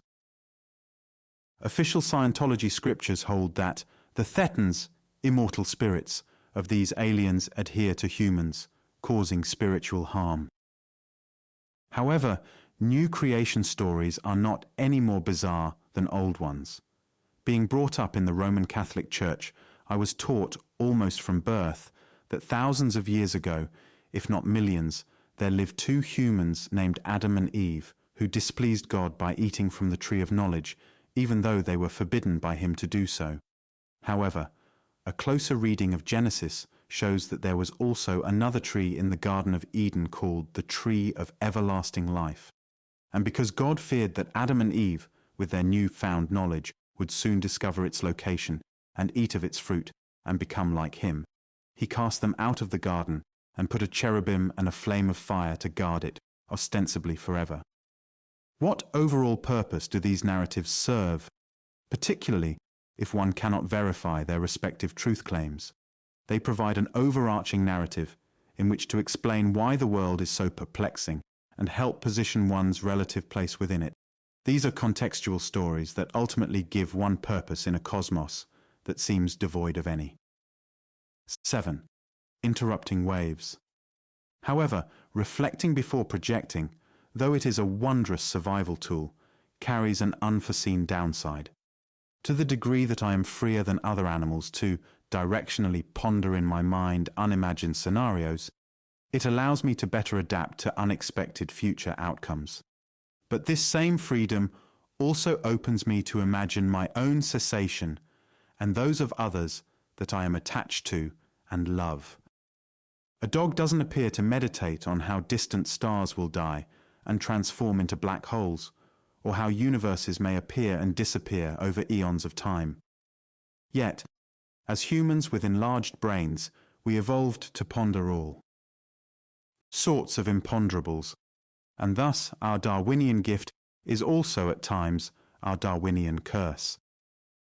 This is precisely why I think a deeper understanding of how consciousness operates can, to some measure, liberate us from our second nature nausea, to slightly bastardize a famous observation from Albert Camus. The seemingly most important questions we tend to ask, is there a God? Do I have a soul? Is there life after death? Etc., only arise at certain moments in our awareness and completely subside at other moments. Indeed, within any normal 24-hour cycle, the issues we think that are so vital and so urgent only last for a set duration, only to disappear when deep sleep overwhelms us, and all such questions are forgotten until we awake again. In a sense, the questions we ask of the universe are really reflections of our state of awareness at any given stage, and therefore serve as telling signposts of what that particular state entails. The questions and their desired answers are of secondary importance when viewed in this cyclical light. What seems more elemental is to find out precisely why these pressing concerns bother us so much at 12 noon, but appear lifeless and without urgency at 12 midnight, when we are fast asleep. The thesis is a very simple, if a profound one. We do not fear death in deep sleep, and we do not care if there is life after death, or if there is a God, or who we are. These issues only arise within a certain frame of consciousness, which itself is but a temporary state. Change the state, and you change the questions that appear to matter so much to us. Our day-to-day experiences are truly one of consciousness interruptus. We grog awake, we stay awake, we take naps, we space out, we grog to sleep, we dream, we fall into a deep slumber. And the process recycles. Depending on which cycle is operative, so to the questions we ask and ponder. We live in a temporal context, a self-referential trap, and hence our first error is that we confuse neurology or our present state of awareness with the absoluteness of all things, forgetting that our awareness is akin to frijoles saltarines, Mexican jumping beans, going from place to place, but never stationary, never permanent. Just as waves modulate upon the sea, so do our moments of self-rise and fall. I am a strange loop, as Douglas Hofstadter rightly surmised in his book of the same title, but which he first introduced in Gödel, Escher, Bach, an eternal golden braid. Depending on which state of awareness I find myself, the feedback circuits alternate, and so do my concerns. Most of the time when I am in the whacking state, I am not doing philosophy, but instead focusing on a whole slew of bodily needs, which demand my attention, from eating to drinking to showering, etc. And no one state remains constantly the same, but fluctuates throughout the day and night, giving rise to a cascade of moods and feelings. Yet, each of these states of mind have their own temporary context, and instead of one permanent self throughout these changing proceedings, I find instead a multiplicity of mini-selves, each with their own unique perspectives, desires, and troubles. Yes, there is a part of me that attempts to stitch all these personas into a unified person I call myself. But this unconscious and sometimes conscious activity continually gets interrupted. At one moment, I may be fearful about flying and what it portends, particularly if I learn about an airline tragedy, as happened these past few months with the disappearance of a Malaysian jet. At another instance, I don't care about anything else except the tasty lemonade I am sipping, and the glistening sun shimmering off the trees in Idlewild. Perhaps our consciousness can be likened to surfing waves, which, depending on their size and shape, we ride in different ways.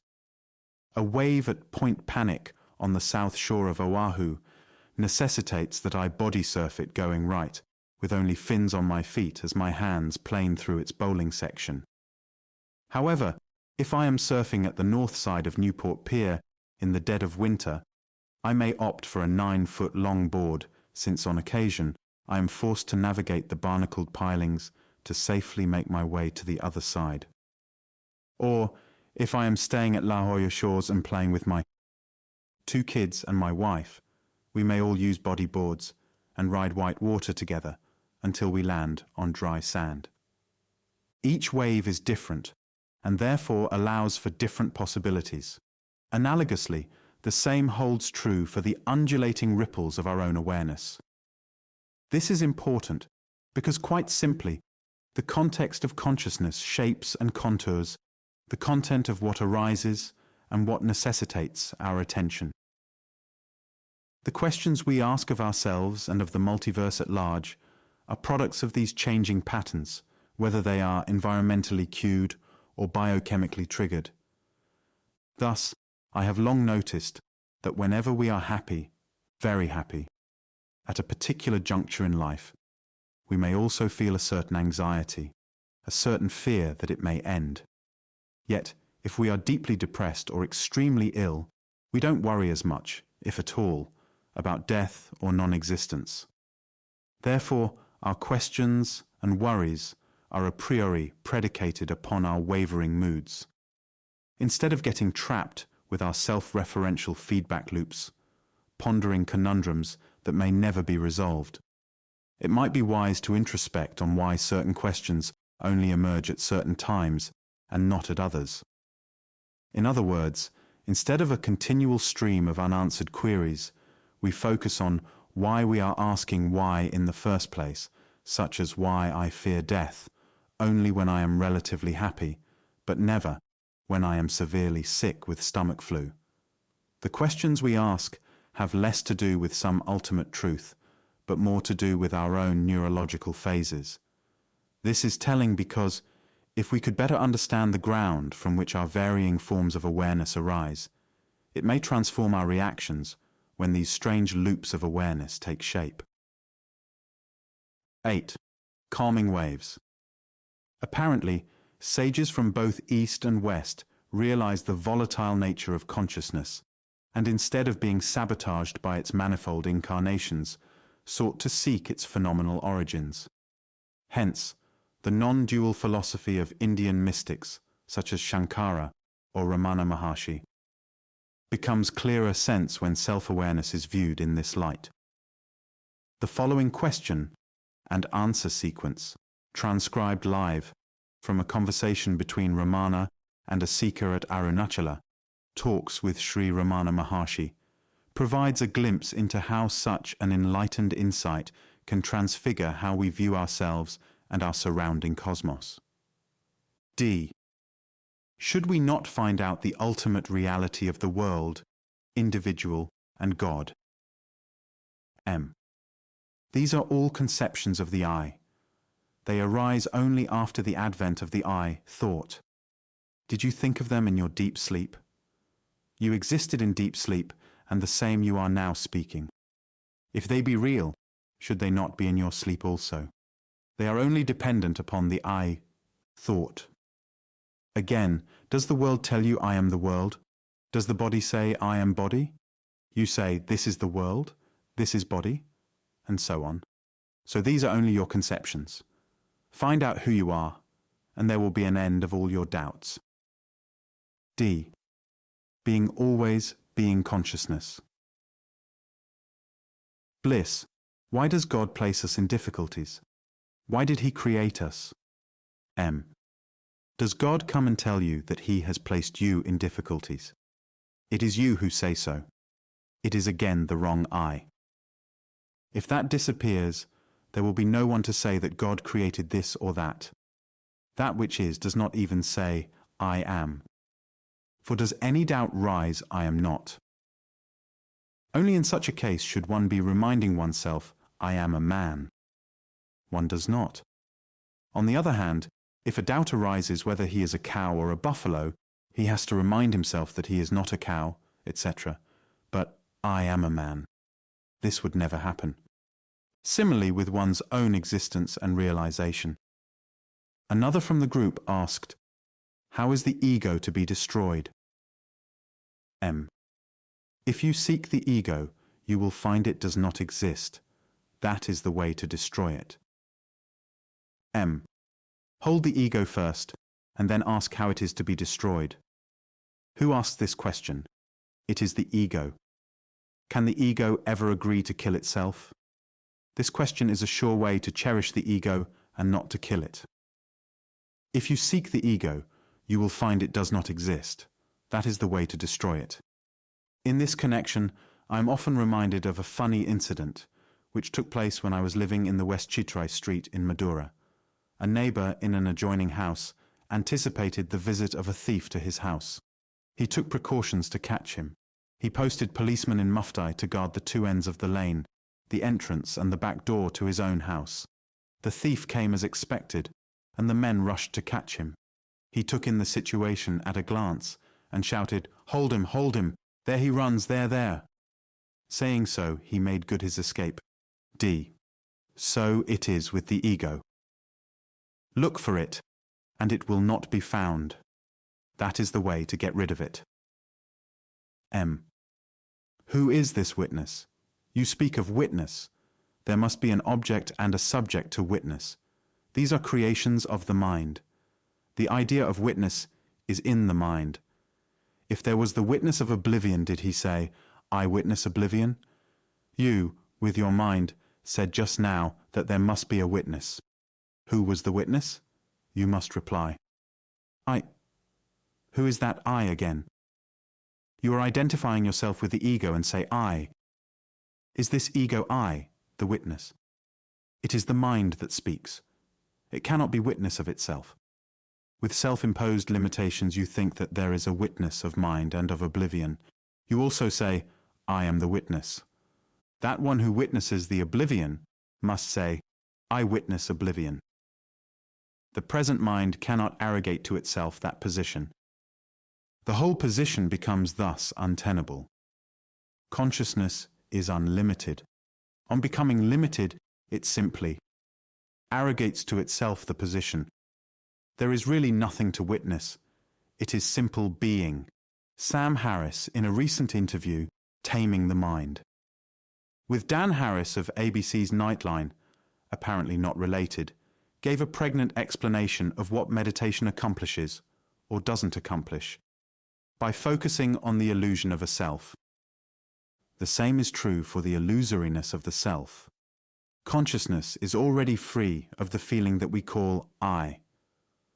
However, a person must change his plane of focus to realize this. Some practices can facilitate this shift in awareness, but there is no truly gradual path that leads there. Many long-time meditators seem completely unaware that these two planes of focus exist, and they spend their lives looking out the window, as it were. I used to be one of them. I'd stay on retreat for a few weeks or months at a time, being mindful of the breath and other sense objects, thinking that if I just got closer to the raw data of experience, a breakthrough would occur. Occasionally, a breakthrough did occur. In a moment of seeing, for instance, there would be pure seeing, and consciousness would appear momentarily free of any feeling to which the notion of a self could be attached. But then the experience would fade, and I couldn't get back there at will. There was nothing to do but return to meditating dualistically on contents of consciousness, with self-transcendence as a distant goal. However, from the non-dual, side, ordinary consciousness, the very awareness that you and I are experiencing in this conversation is already free of self, and this can be pointed out directly and recognized again and again as one's only form of practice. So gradual approaches are, almost by definition, misleading. And yet, this is where everyone starts. In criticizing this kind of practice, someone like Eckhart Tolle is echoing the non-dualistic teachings one finds in traditions such as Advaita Vedanta, Zen sometimes, and Dzogchen. Many of these teachings can sound paradoxical. You can't get there from here. The self that you think you are isn't going to meditate itself into a new condition. This is true, but as Sharon says, it's not always useful. The path is too steep. Of course, this non-dual teaching too can be misleading, because even after one recognizes the intrinsic selflessness of consciousness, one still has to practice that recognition. So there is a point to meditation after all, but it isn't a goal-oriented one. In each moment of real meditation, the self is already transcended. The virtual simulator theory of consciousness basically suggests that there is no absolute concrete self, as such, but rather a kaleidoscope of enveloping simulations which provide us with an almost infinite array of stratagems for future orientations or past musings for what was or could have been. Rarely do we ever experience the space prior or between such mental facsimiles. Yet this very ground of being is always present and never absent from any phrenic permutations, just as in movies which may change nightly, whereas the projector and the screen upon which they are projected remain constant. Realizing that consciousness unfolds in this sequential manner, with dreaming being the most illustrative example of how a virtual simulator operates, it provides us with a bridge with which to better appreciate existential sorrow. This is what meditation can unlock: direct insight into how the mind constantly seduces us into believing its conjurings to be the sum total of reality. Yes, it is indeed sad, but only during a very specific stage in awareness. Such sadness doesn't arise in us when we are fast asleep, or when we are sipping on a classic Coke and not thinking about much of anything except that next bite of a hot pretzel dipped in mustard. This is not to dismiss our continual observations about meaninglessness, because we all share, more or less, that same sense of dread at certain points, but to dig deeper and find out, in what specific contexts does our individuated selves loom so large as to bring such angst into the forefront of our attention. This is what meditation can unlock: direct insight into how the mind constantly seduces us into believing its conjurings to be the sum total of reality, when in point of observation they are merely mapping transparencies evolved over long gestations of time to help second-nature organisms better survive and adapt. Look to the source of where such forms of consciousness emerge and follow, how long these temporary aberrations persist. And the Ferris wheel nature of self-reflective awareness becomes all too obvious. We may not be able to stop our mind from its simulating habits. After all, developing such a turnstile of past and future ruminations is of a great evolutionary advantage to us. But if we can remain a witness and not a prisoner to its concealing allurements, then we can be liberated from its more negative consequences. In this way, we can better enjoy the firework display of consciousness, because we are keenly cognizant of its ephemeral nature and purpose. Of course, this doesn't mean that by our Ramana-like inquiries or meditations, we have somehow solved the riddle of existence and forever ended the samsara of pain, which inevitably arises within the human condition, but it does provide a profound pathway to alleviate much of the unnecessary sufferings we experience because we have conflated our current brain state for the real state of the universe. The noted mathematician Benjamin Elliott brilliantly captured the essence of the virtual simulator and its machine-like ability to churn over unsolved mysteries when he wrote, "Well, it's Friday night, and I think I'll indulge in my frequent Friday night habit of spacing out with some wine cooler and cheese doodles while I listen to some very old-fashioned show music from the 1950s on my record player. But while I am doing this, my subconscious will be hard at work pondering if there could possibly be any meaning or purpose to the universe, and if I come up with any creative insights, I'll be sure to let you know." The good news here is that, as Ramana Maharshi and other Advaita Vedantists may be quick to point out, much later in the night, when we are all in a dreamless sleep, we will remain blissfully unaware not only of this world and ourselves, but also of worries about meaning and death, and the purpose of it all.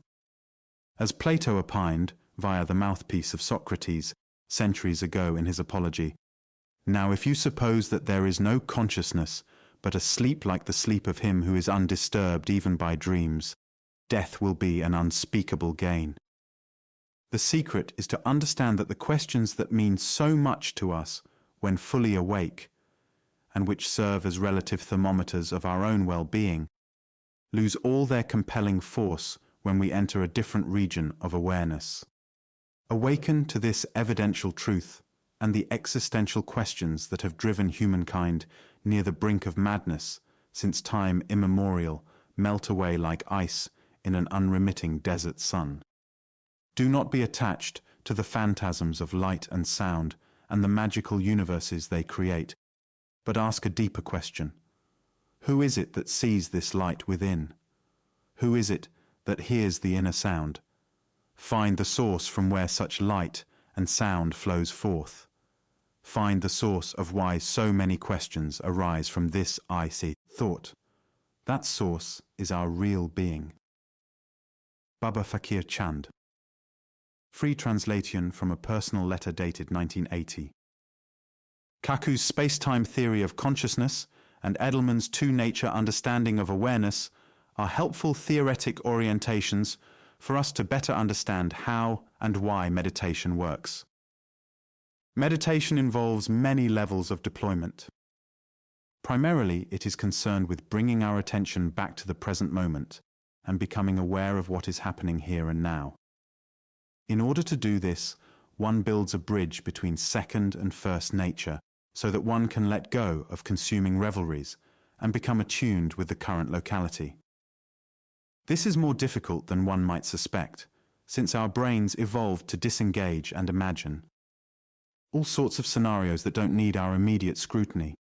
If we watch how our mind functions moment to moment, we can see how easily we fluctuate about, from paying attention to what is constantly changing in our field of sight, sound, and touch, boarding an airplane, say, to daydreaming about what we are going to do with our eventual careers, sitting in a classroom during a boring lecture, for instance.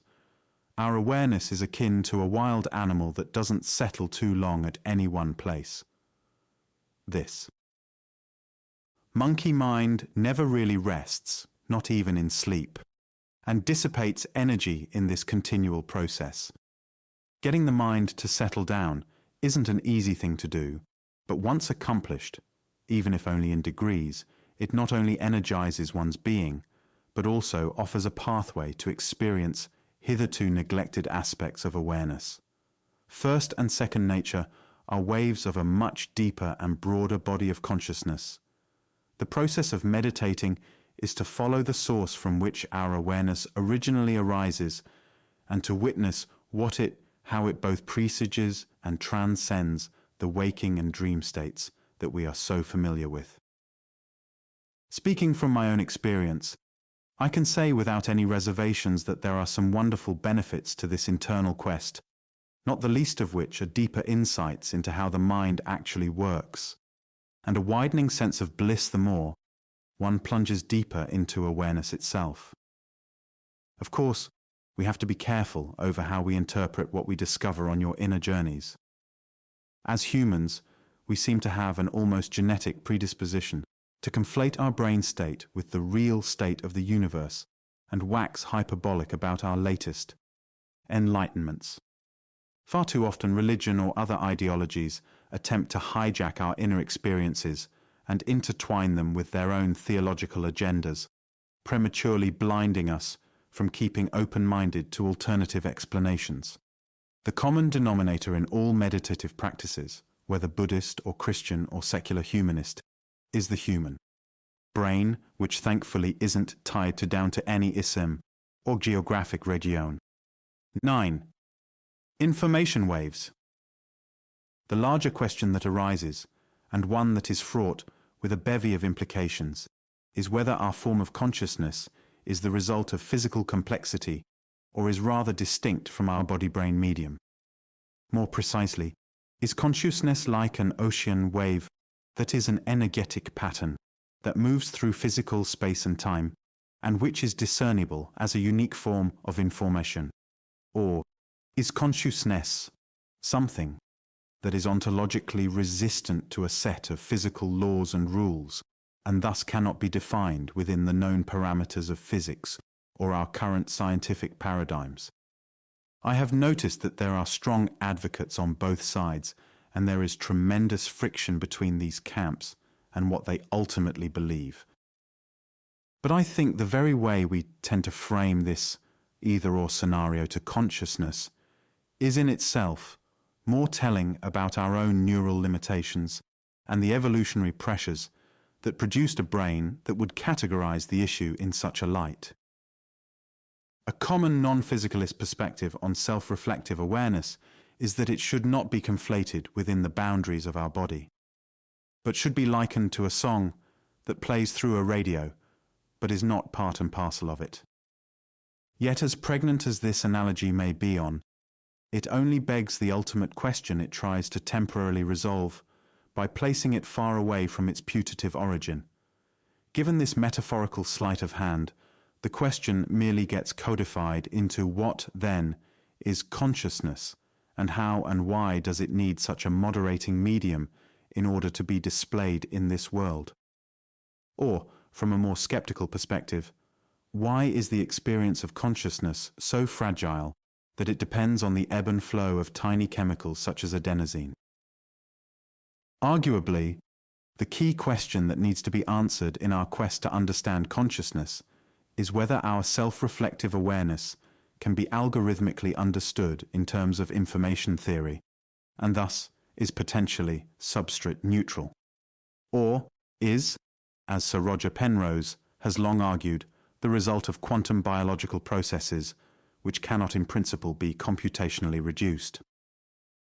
In the early 1960s, Dean E. Wooldridge, a research associate at California Institute of Technology and a director of TRW, laid out in his now prophetic book, Mechanical Man, the physical basis of intelligent life, strongly posited that if the properties of consciousness can indeed be shown to be precisely determined in rigid cause and effect fashion by the physical state of the associated material, then conscious phenomena clearly belong to the subject matter of basic science.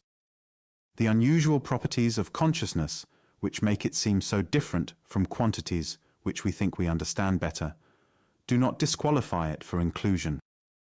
Indeed, if concepts had in the past been excluded from physics when they seemed too bizarre or hard to comprehend, there would certainly be no relativity or quantum mechanics today. As such, we are finally ready to make the same transition from metaphysics to physics that was set in motion for the other functions of the body in the early 1600s. Pages 161-162.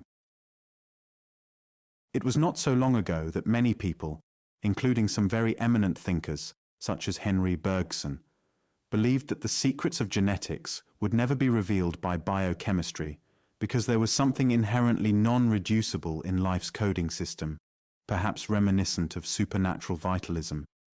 But this turned out to be spectacularly wrong when Francis Crick and James Watson discovered the double helix structure to DNA, and how 4 basic building blocks, adenine, cytosine, thymine, and guanine, comprise the fundamental language in life's evolution. It is the reconfiguration of these letters as base pairs A, T, and CG, which make up our genotypes and which in turn determine the elementary differences between a dolphin, a human, and a grain of rice. What may have seemed unimaginable in the early 20th century, unraveling the billions of lines of code of a human genome, is now viewed as relatively commonplace. Is it conceivable that the mystery of consciousness may also have an informational solution similar to the genomic revolution? Christoph Koch and Giulio Tononi believe that integrated information theory is the key to finally understanding how consciousness arises from complex chunks of matter. In this view, even though self-awareness is constructed from immensely varied but connected data streams, what we experience in our consciousness is integrated and thus differentiated parts come to us in a qualia gestalt. Hypothetically, this means that the amount of information that any system can compute at any given time is correlated to a conscious state. As such, this indicates that even though reductionism can indeed unpack the varying incoming data waves, the subjective experience of consciousness is experienced as a whole and thus cannot be properly understood unless that totality is taken as a given. Another way of understanding this is that qualia may consist of any number of subroutines that contribute to its subjective character, but it is when those pathways conjoin which leads to an integrated sense of consciousness. Neuroscientist Giulio Tononi's Ph.D. A Voyage from the Brain to the Soul summarizes it this way: integrated information measures how much can be distinguished by the whole above and beyond its parts, and F is its symbol. A complex is where F reaches its maximum, and therein lives one consciousness, a single entity of experience. However, Koch's and Tononi's integrated theory shouldn't be conflated with Ken Wilber's integral theory, since the former doesn't invoke a spirit or consciousness first principle, but rather focuses on how material complexity, the totality of specific informational patterns, is coincident with self-reflective awareness. As Koch illuminates, it's not that any physical system has consciousness. A black hole, a heap of sand, a bunch of isolated neurons in a dish, they're not integrated. They have no consciousness. But complex systems do. And how much consciousness they have depends on how many connections they have and how they're wired up. Though this may at first glance appear to advocate a top-down approach, it is more properly adjudicated as an informational scaffolding project where very close attention is given to neural complexity and the vast material interconnections necessary that gives rise to varying levels of consciousness.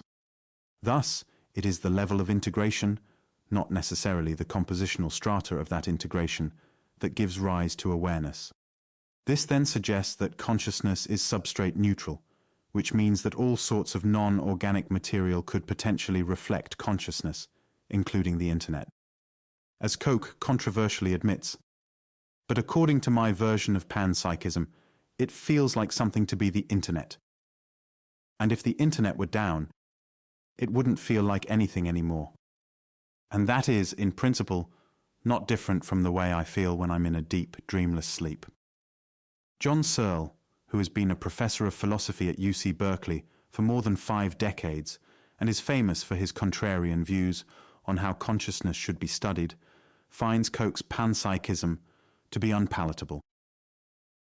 In a scathing critique in the New York Review of Books, Searle writes, "But the deepest objection is that the theory is unmotivated.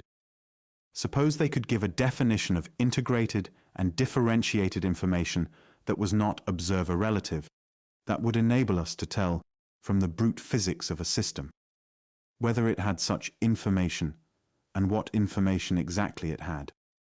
Why should such systems thereby have qualitative, unified subjectivity, in addition to bearing information as so defined?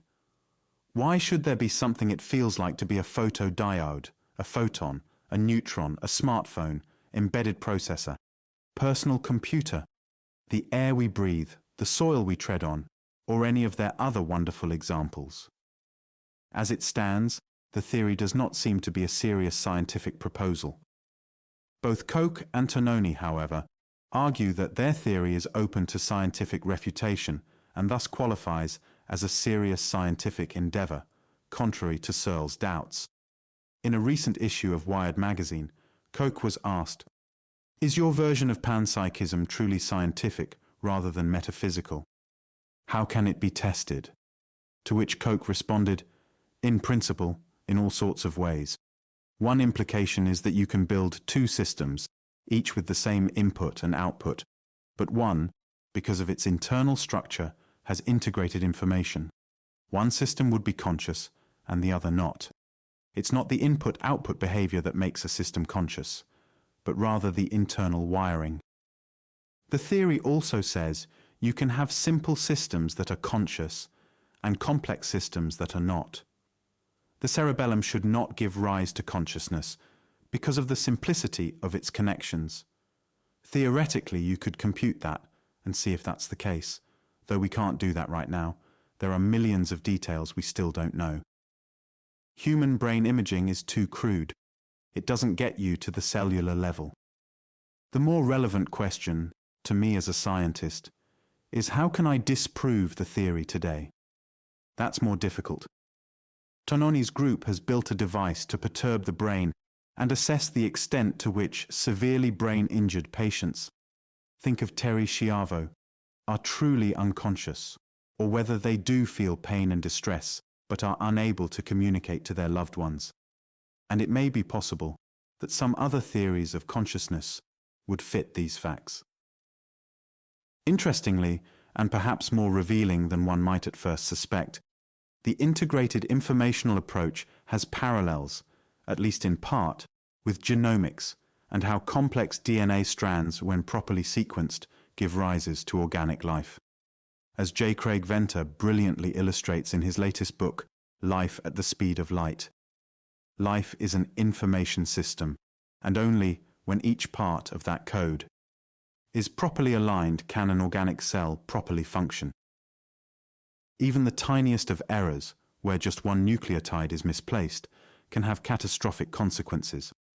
As Venter explained when trying to synthesize the M-myquad genome, having established which segment contained an error or errors that did not support life, we sequenced the DNA once again, this time using the highly accurate Sanger sequencing method, and found that there was a single base pair deletion.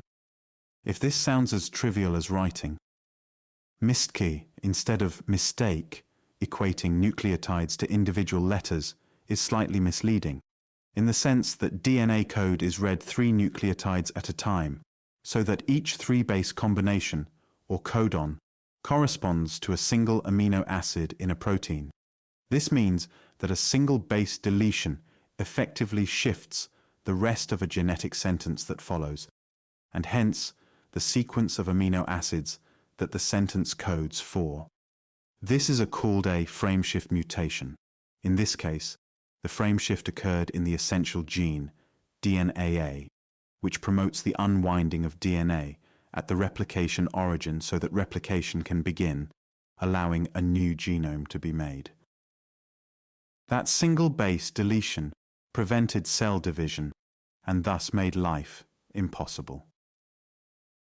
Is consciousness as an informational coding system, defined by its integrated sets of computational interactions, similar to genomics, where the real emphasis must be on how individual parts, be it neurons or nucleotides, combine and reconfigure to give birth to integrated complexes, be it a living cell or a conscious entity? Interestingly, Venter and his scientific team have discovered by their painstaking and labor-intensive efforts that life itself may also be substrate neutral, since they have successfully created the first synthetic life form. This breakthrough was only possible, though, by using sophisticated computer technology in order to digitally map out the complex coding inherent in tiny cells with simpler genomes, such as the 582,970 base pair M genitalium.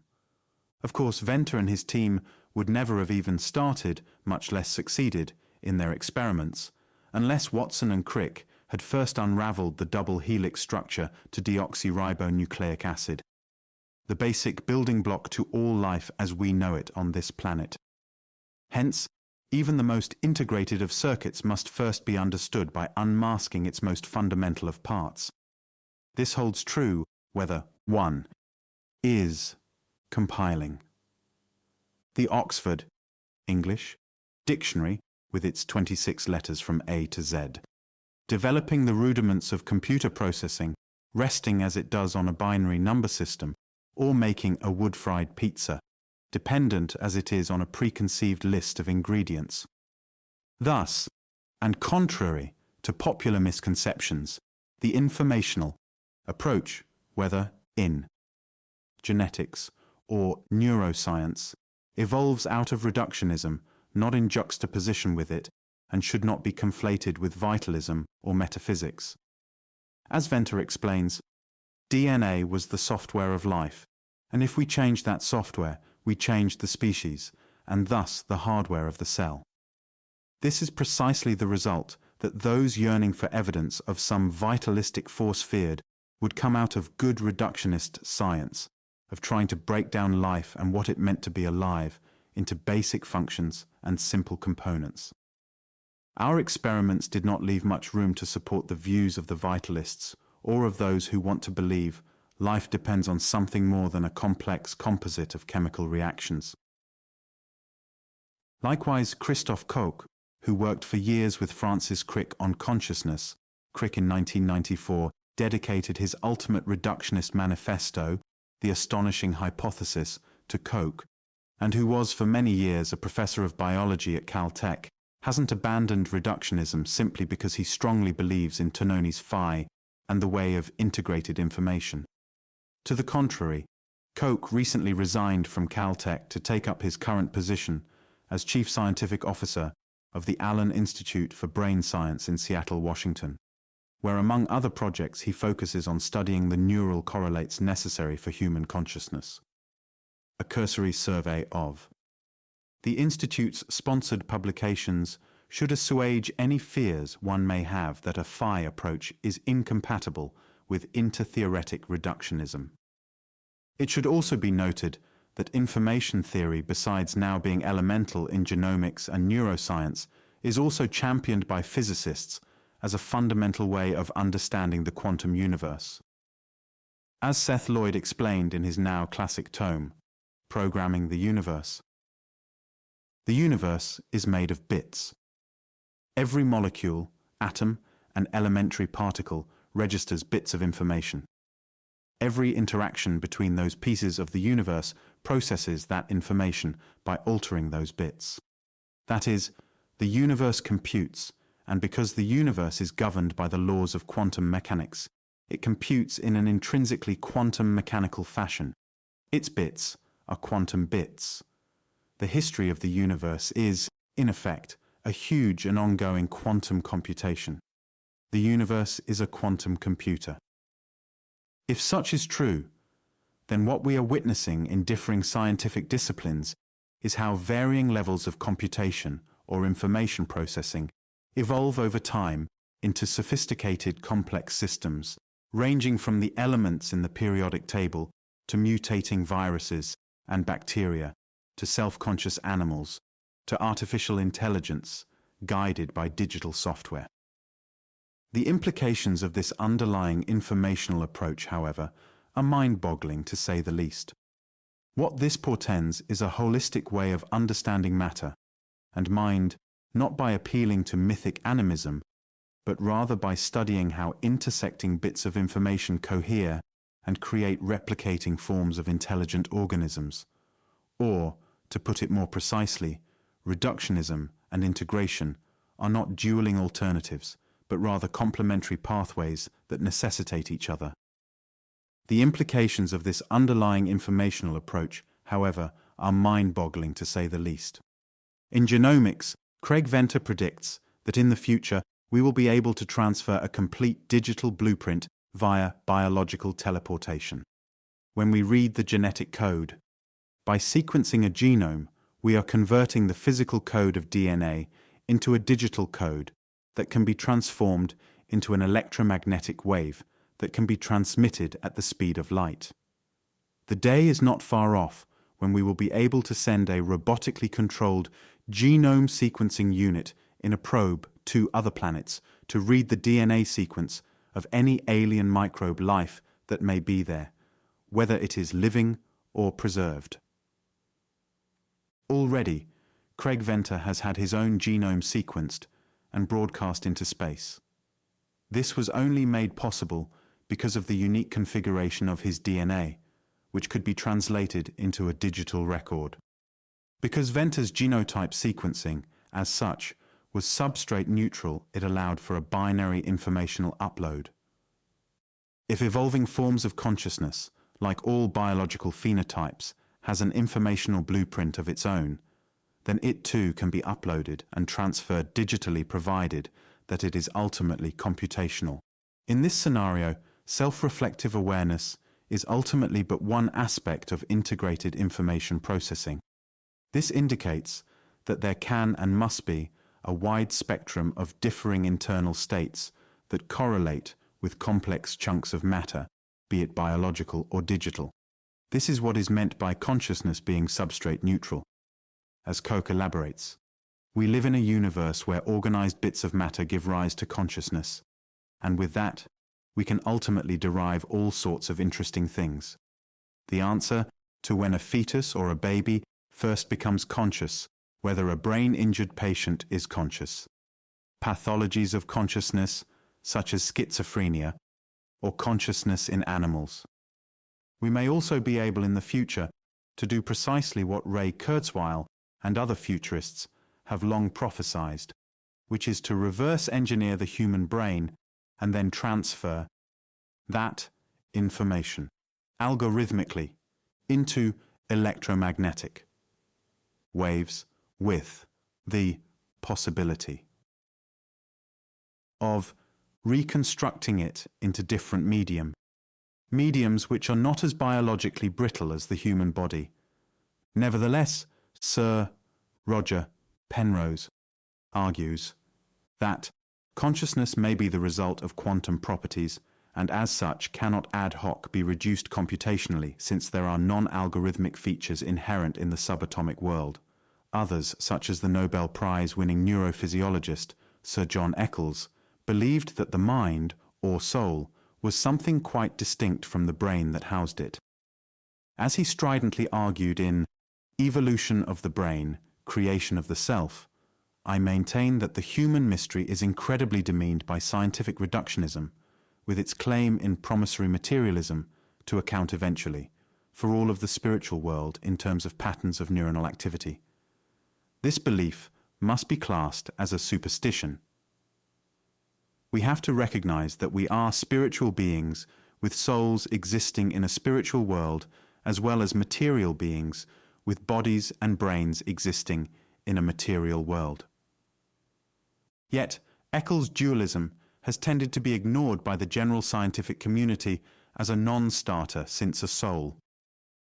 Theory, by definition, is metaphysical, and not readily amenable to confirmation or refutation. As Patricia Smith Churchland argued in her recent book, Touching a Nerve, "Back to my wisdom tooth. Can the dualist match neuroscience's level of explanatory consilience regarding why procaine blocks pain? Not even close. A dualist could say, well, the procaine also acts on the soul. But how, even roughly, does that work? What does it do to the soul? Especially if procaine is physical and the soul completely not physical. This dualist says nothing at all about mechanism. Consider the contrast with the neuronal explanation, which is all about mechanism.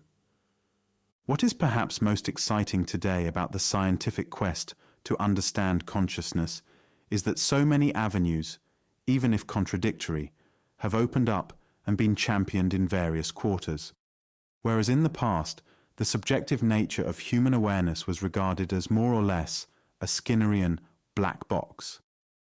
Isaac Asimov, not surprisingly given his prophetic track record with regard to most things scientific, captured the essence of informational theory when he analogized that selfhood was akin to a sandcastle on a beach. Yes, it is made of tiny grains of sand, but the architecture cannot be reduced to just one bit, since it is the totality of how those bits are compiled that makes all the difference. Alter those grains, and you can construct a moat. Alter them yet again, and you can reproduce a tower or an underground tunnel. Similarly, the self is the result of a vast network of intersecting bits of matter, including neurons, synapses, dendrites, axons, and chemical electrical fluid, etc. Without those integrated neuronal switches, human consciousness, as we presently know it, doesn't manifest, just as the sandcastle doesn't appear without its constituent parts being intact. However, if consciousness, like its sand counterpart, is, in terms of informational processing, substrate neutral, then one could, if he or she so desires, reverse engineer its coordinates and complex intersections and reconstruct it anew in an entirely different medium, provided such reconstructions were digitally accurate. We have already seen what this brave new world of information processing has done, and will continue to do, in the world of genomics. Since we have already created synthetic cells based on DNA coding, one can only wonder if in the not-so-distant future whether scientists will be able to construct a truly synthetic self. As Seth Lloyd concludes about the universe at large, the primary consequence of the computational nature of the universe is that the universe naturally generates complex systems, such as life. Although the basic laws of physics are comparatively simple in form, they give rise, because they are computationally universal, to systems of enormous complexity. Fitting with the guiding metaphor of this article, it may be useful to think of the brain as a relatively stable haven for waves of incoming and outgoing streams of information, primarily orchestrated to keep our precarious organism alive long enough to make a copy of itself. Our very thoughts are probability simulations evolved to ruminate over the past so as to better adapt to the present ecosystem and to project far into the future.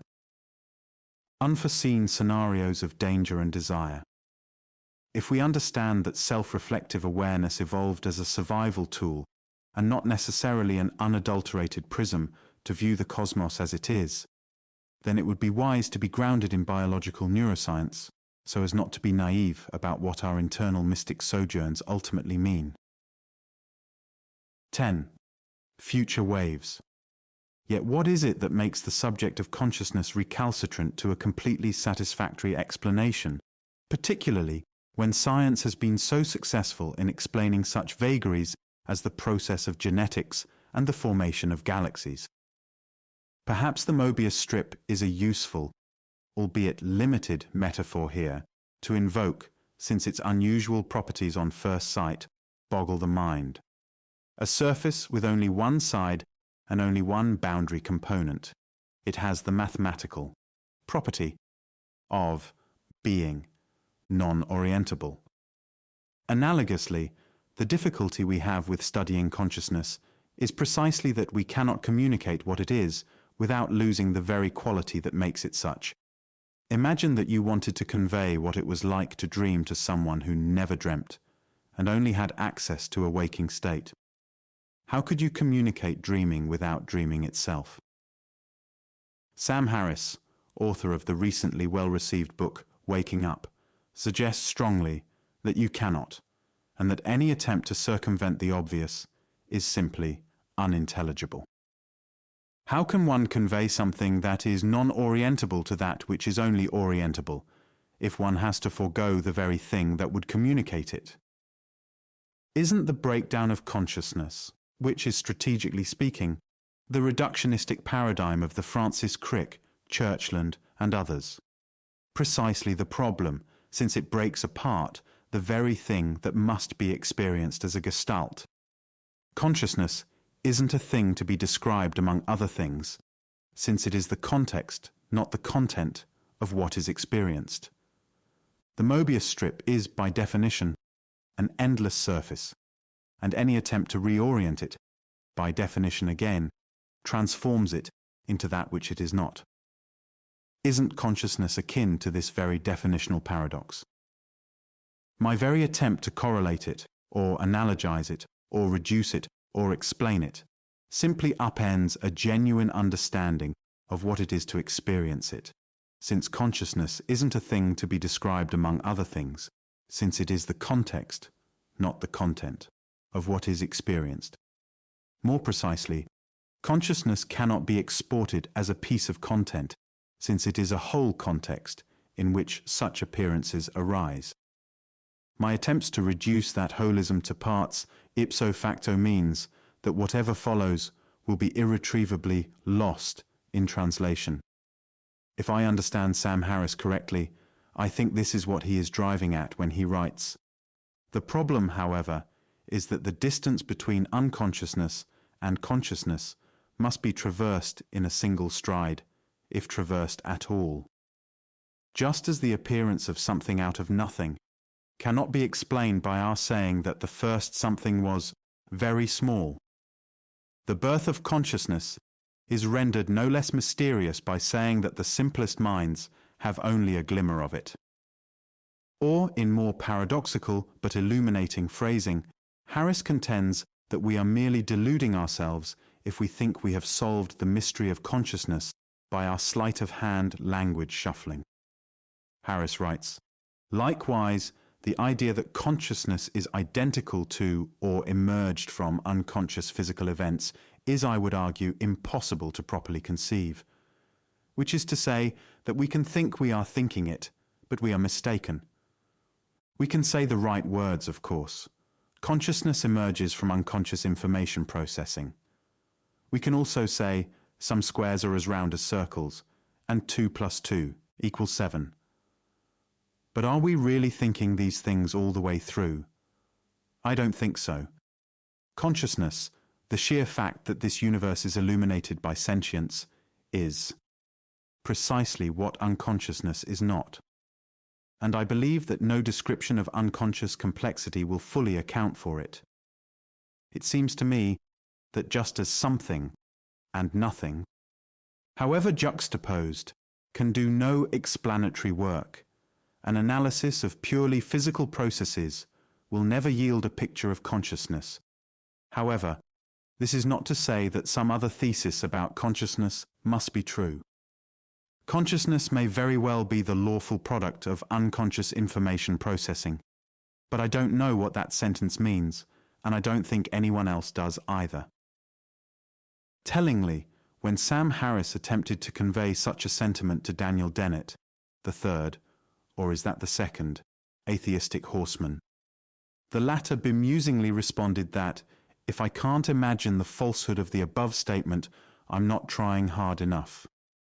However, on a question as rudimentary as the ontology of consciousness, the debate often comes down to irreconcilable intuitions. At a certain point, one has to admit that one cannot understand what one's opponents are talking about. Perhaps Wittgenstein should make an entrance here and suggest that the real difficulty in studying consciousness is a language issue, and that some things simply cannot be addressed by our symbolical logical systems. Was Wittgenstein providing us with a prescient warning shot on studying self-reflective awareness when he concluded his 1919 Tractatus Logico-Philosophicus with, "Whereof one cannot speak, thereof one must be silent"? Or was Sir Arthur Eddington echoing a similar observation when he wrote, "All through the physical world runs that unknown content, which must surely be the study of our consciousness"? Here is a hint of aspects deep within the world of physics, and yet unattainable by the methods of physics. And moreover, we have found that where science has progressed the farthest, the mind has but regained from nature that which the mind has put into nature. We have found a strange footprint on the shores of the unknown. We have devised profound theories, one after another, to account for its origin. At last, we have succeeded in reconstructing the creature that made the footprint, and lo, it is our own. Perhaps the study of consciousness has an inherent limitation, similar in import to Heisenberg's uncertainty principle in quantum mechanics or Gödel's incompleteness theorem in mathematics. Perhaps we are like seasoned travelers on a Mobius strip in quest of the other side of the band, who after long and arduous circular travels come to realize that no matter what route we take, we will always only be touching the same surface. If this is so, then a specialized version of Niels Bohr's complementarity may be an instructive insight for us as we venture forth. In any given situation, the use of certain classical concepts excludes the simultaneous meaningful application of other classical concepts. In the study of consciousness, it appears we may have to confront an epistemological complementarity where any objective study, via third-person analysis, of qualia must by necessity lose in translation a fundamental feature of the very phenomenon under inspection. Conversely, any purely subjective endeavor to explore consciousness must by its very act forego any attempt to maximally objectify what is experienced, lest the experience itself be lost in attempting to exteriorize that which is de facto interior. To mistake a wave and what it brings forth with the totality of the ocean is like confusing a state of awareness and its implications with the ultimate reality of all that exists. A broken down melody is, to quote one distinguished musician, no longer a melody. Similarly, a broken down consciousness is no longer itself, and therein lies the present conundrum in consciousness studies. My own hunch is that the most fruitful avenue for the scientific study of awareness is to fully exhaust a physical explanation of it first. This does not mean, of course, that such an endeavor will be successful, or that consciousness is merely the result of a neural net, but only that, if our efforts fail, we will be left with a most interesting remainder which in itself will be highly instructive about the nature of self. Reflective awareness. More precisely, unless we fully option a materialist approach, we run the very real risk of prematurely championing something as spiritual when, in fact, given better instrumentation and technical prowess, it may well have been the result of subtle neuronal discharges. I don't say this lightly, as I know from my own personal experience how increasingly advanced diagnostic methods can unearth hitherto hidden physical variables. To flesh this out in a more graphic, if slightly hyperbolic example, I am reminded of an incident that happened to me last year when I riding my electric skateboard. As I was entering Mother's Beach, a park adjacent to where I live in Huntington Harbour, I tried to ride my board over a little bump, only to find myself falling off and landing on my left elbow directly on the concrete sidewalk. I immediately knew something was wrong, as I couldn't move my arm even a couple of inches. So, naturally, I went to the doctor who ordered an X-ray, but the film didn't reveal anything broken. However, he suggested that the X-ray might have missed something, so he encouraged me to have an MRI, which I thankfully did, since it turned out that I did indeed have a broken elbow. I was out of surfing and skateboarding commission for 8 weeks after that. I bring this example up because I think it serves as a good analogy for why it is important not to dismiss too early the viable idea that our awareness may be products of our own neuroanatomy. The brain is the most complex structure we have uncovered in the universe so far, and neuroscience is still in its infancy in understanding precisely how its various neural components work and interact. As such, the brain consists of extremely subtle and intricate pathways that have yet to be completely understood. If a broken elbow can go undetected by an X-ray, but can later show up with a more sophisticated MRI scan, it gives one pause about how much more we will understand about the brain when our technology exponentially advances, so we may unlock hitherto unknown lines of communication. This is not to say a priori, though, that consciousness is merely brain-generated, but that we should be exceptionally cautious before succumbing to what Paul Kurtz rightly called the transcendental temptation, whereby in our desire to support a mystical worldview, we carelessly and hurriedly forego a more rationalist and grounded approach. The good news in championing intertheoretic reductionism is that if our self-reflective awareness is ultimately non-physical, then our science will end up driving itself to the very brink of an epistemological cul-de-sac, and in the process reveal that which cannot be explained away. In this way, we should always keep an open mind to new data, even if we should also be highly skeptical at the same turn. The materialist agenda, I suggest, should be fully embraced by those most engaged in a spiritual quest, since it is, ironically, the surest pathway to discover that which is immune to our rationalist inspections. Document outline.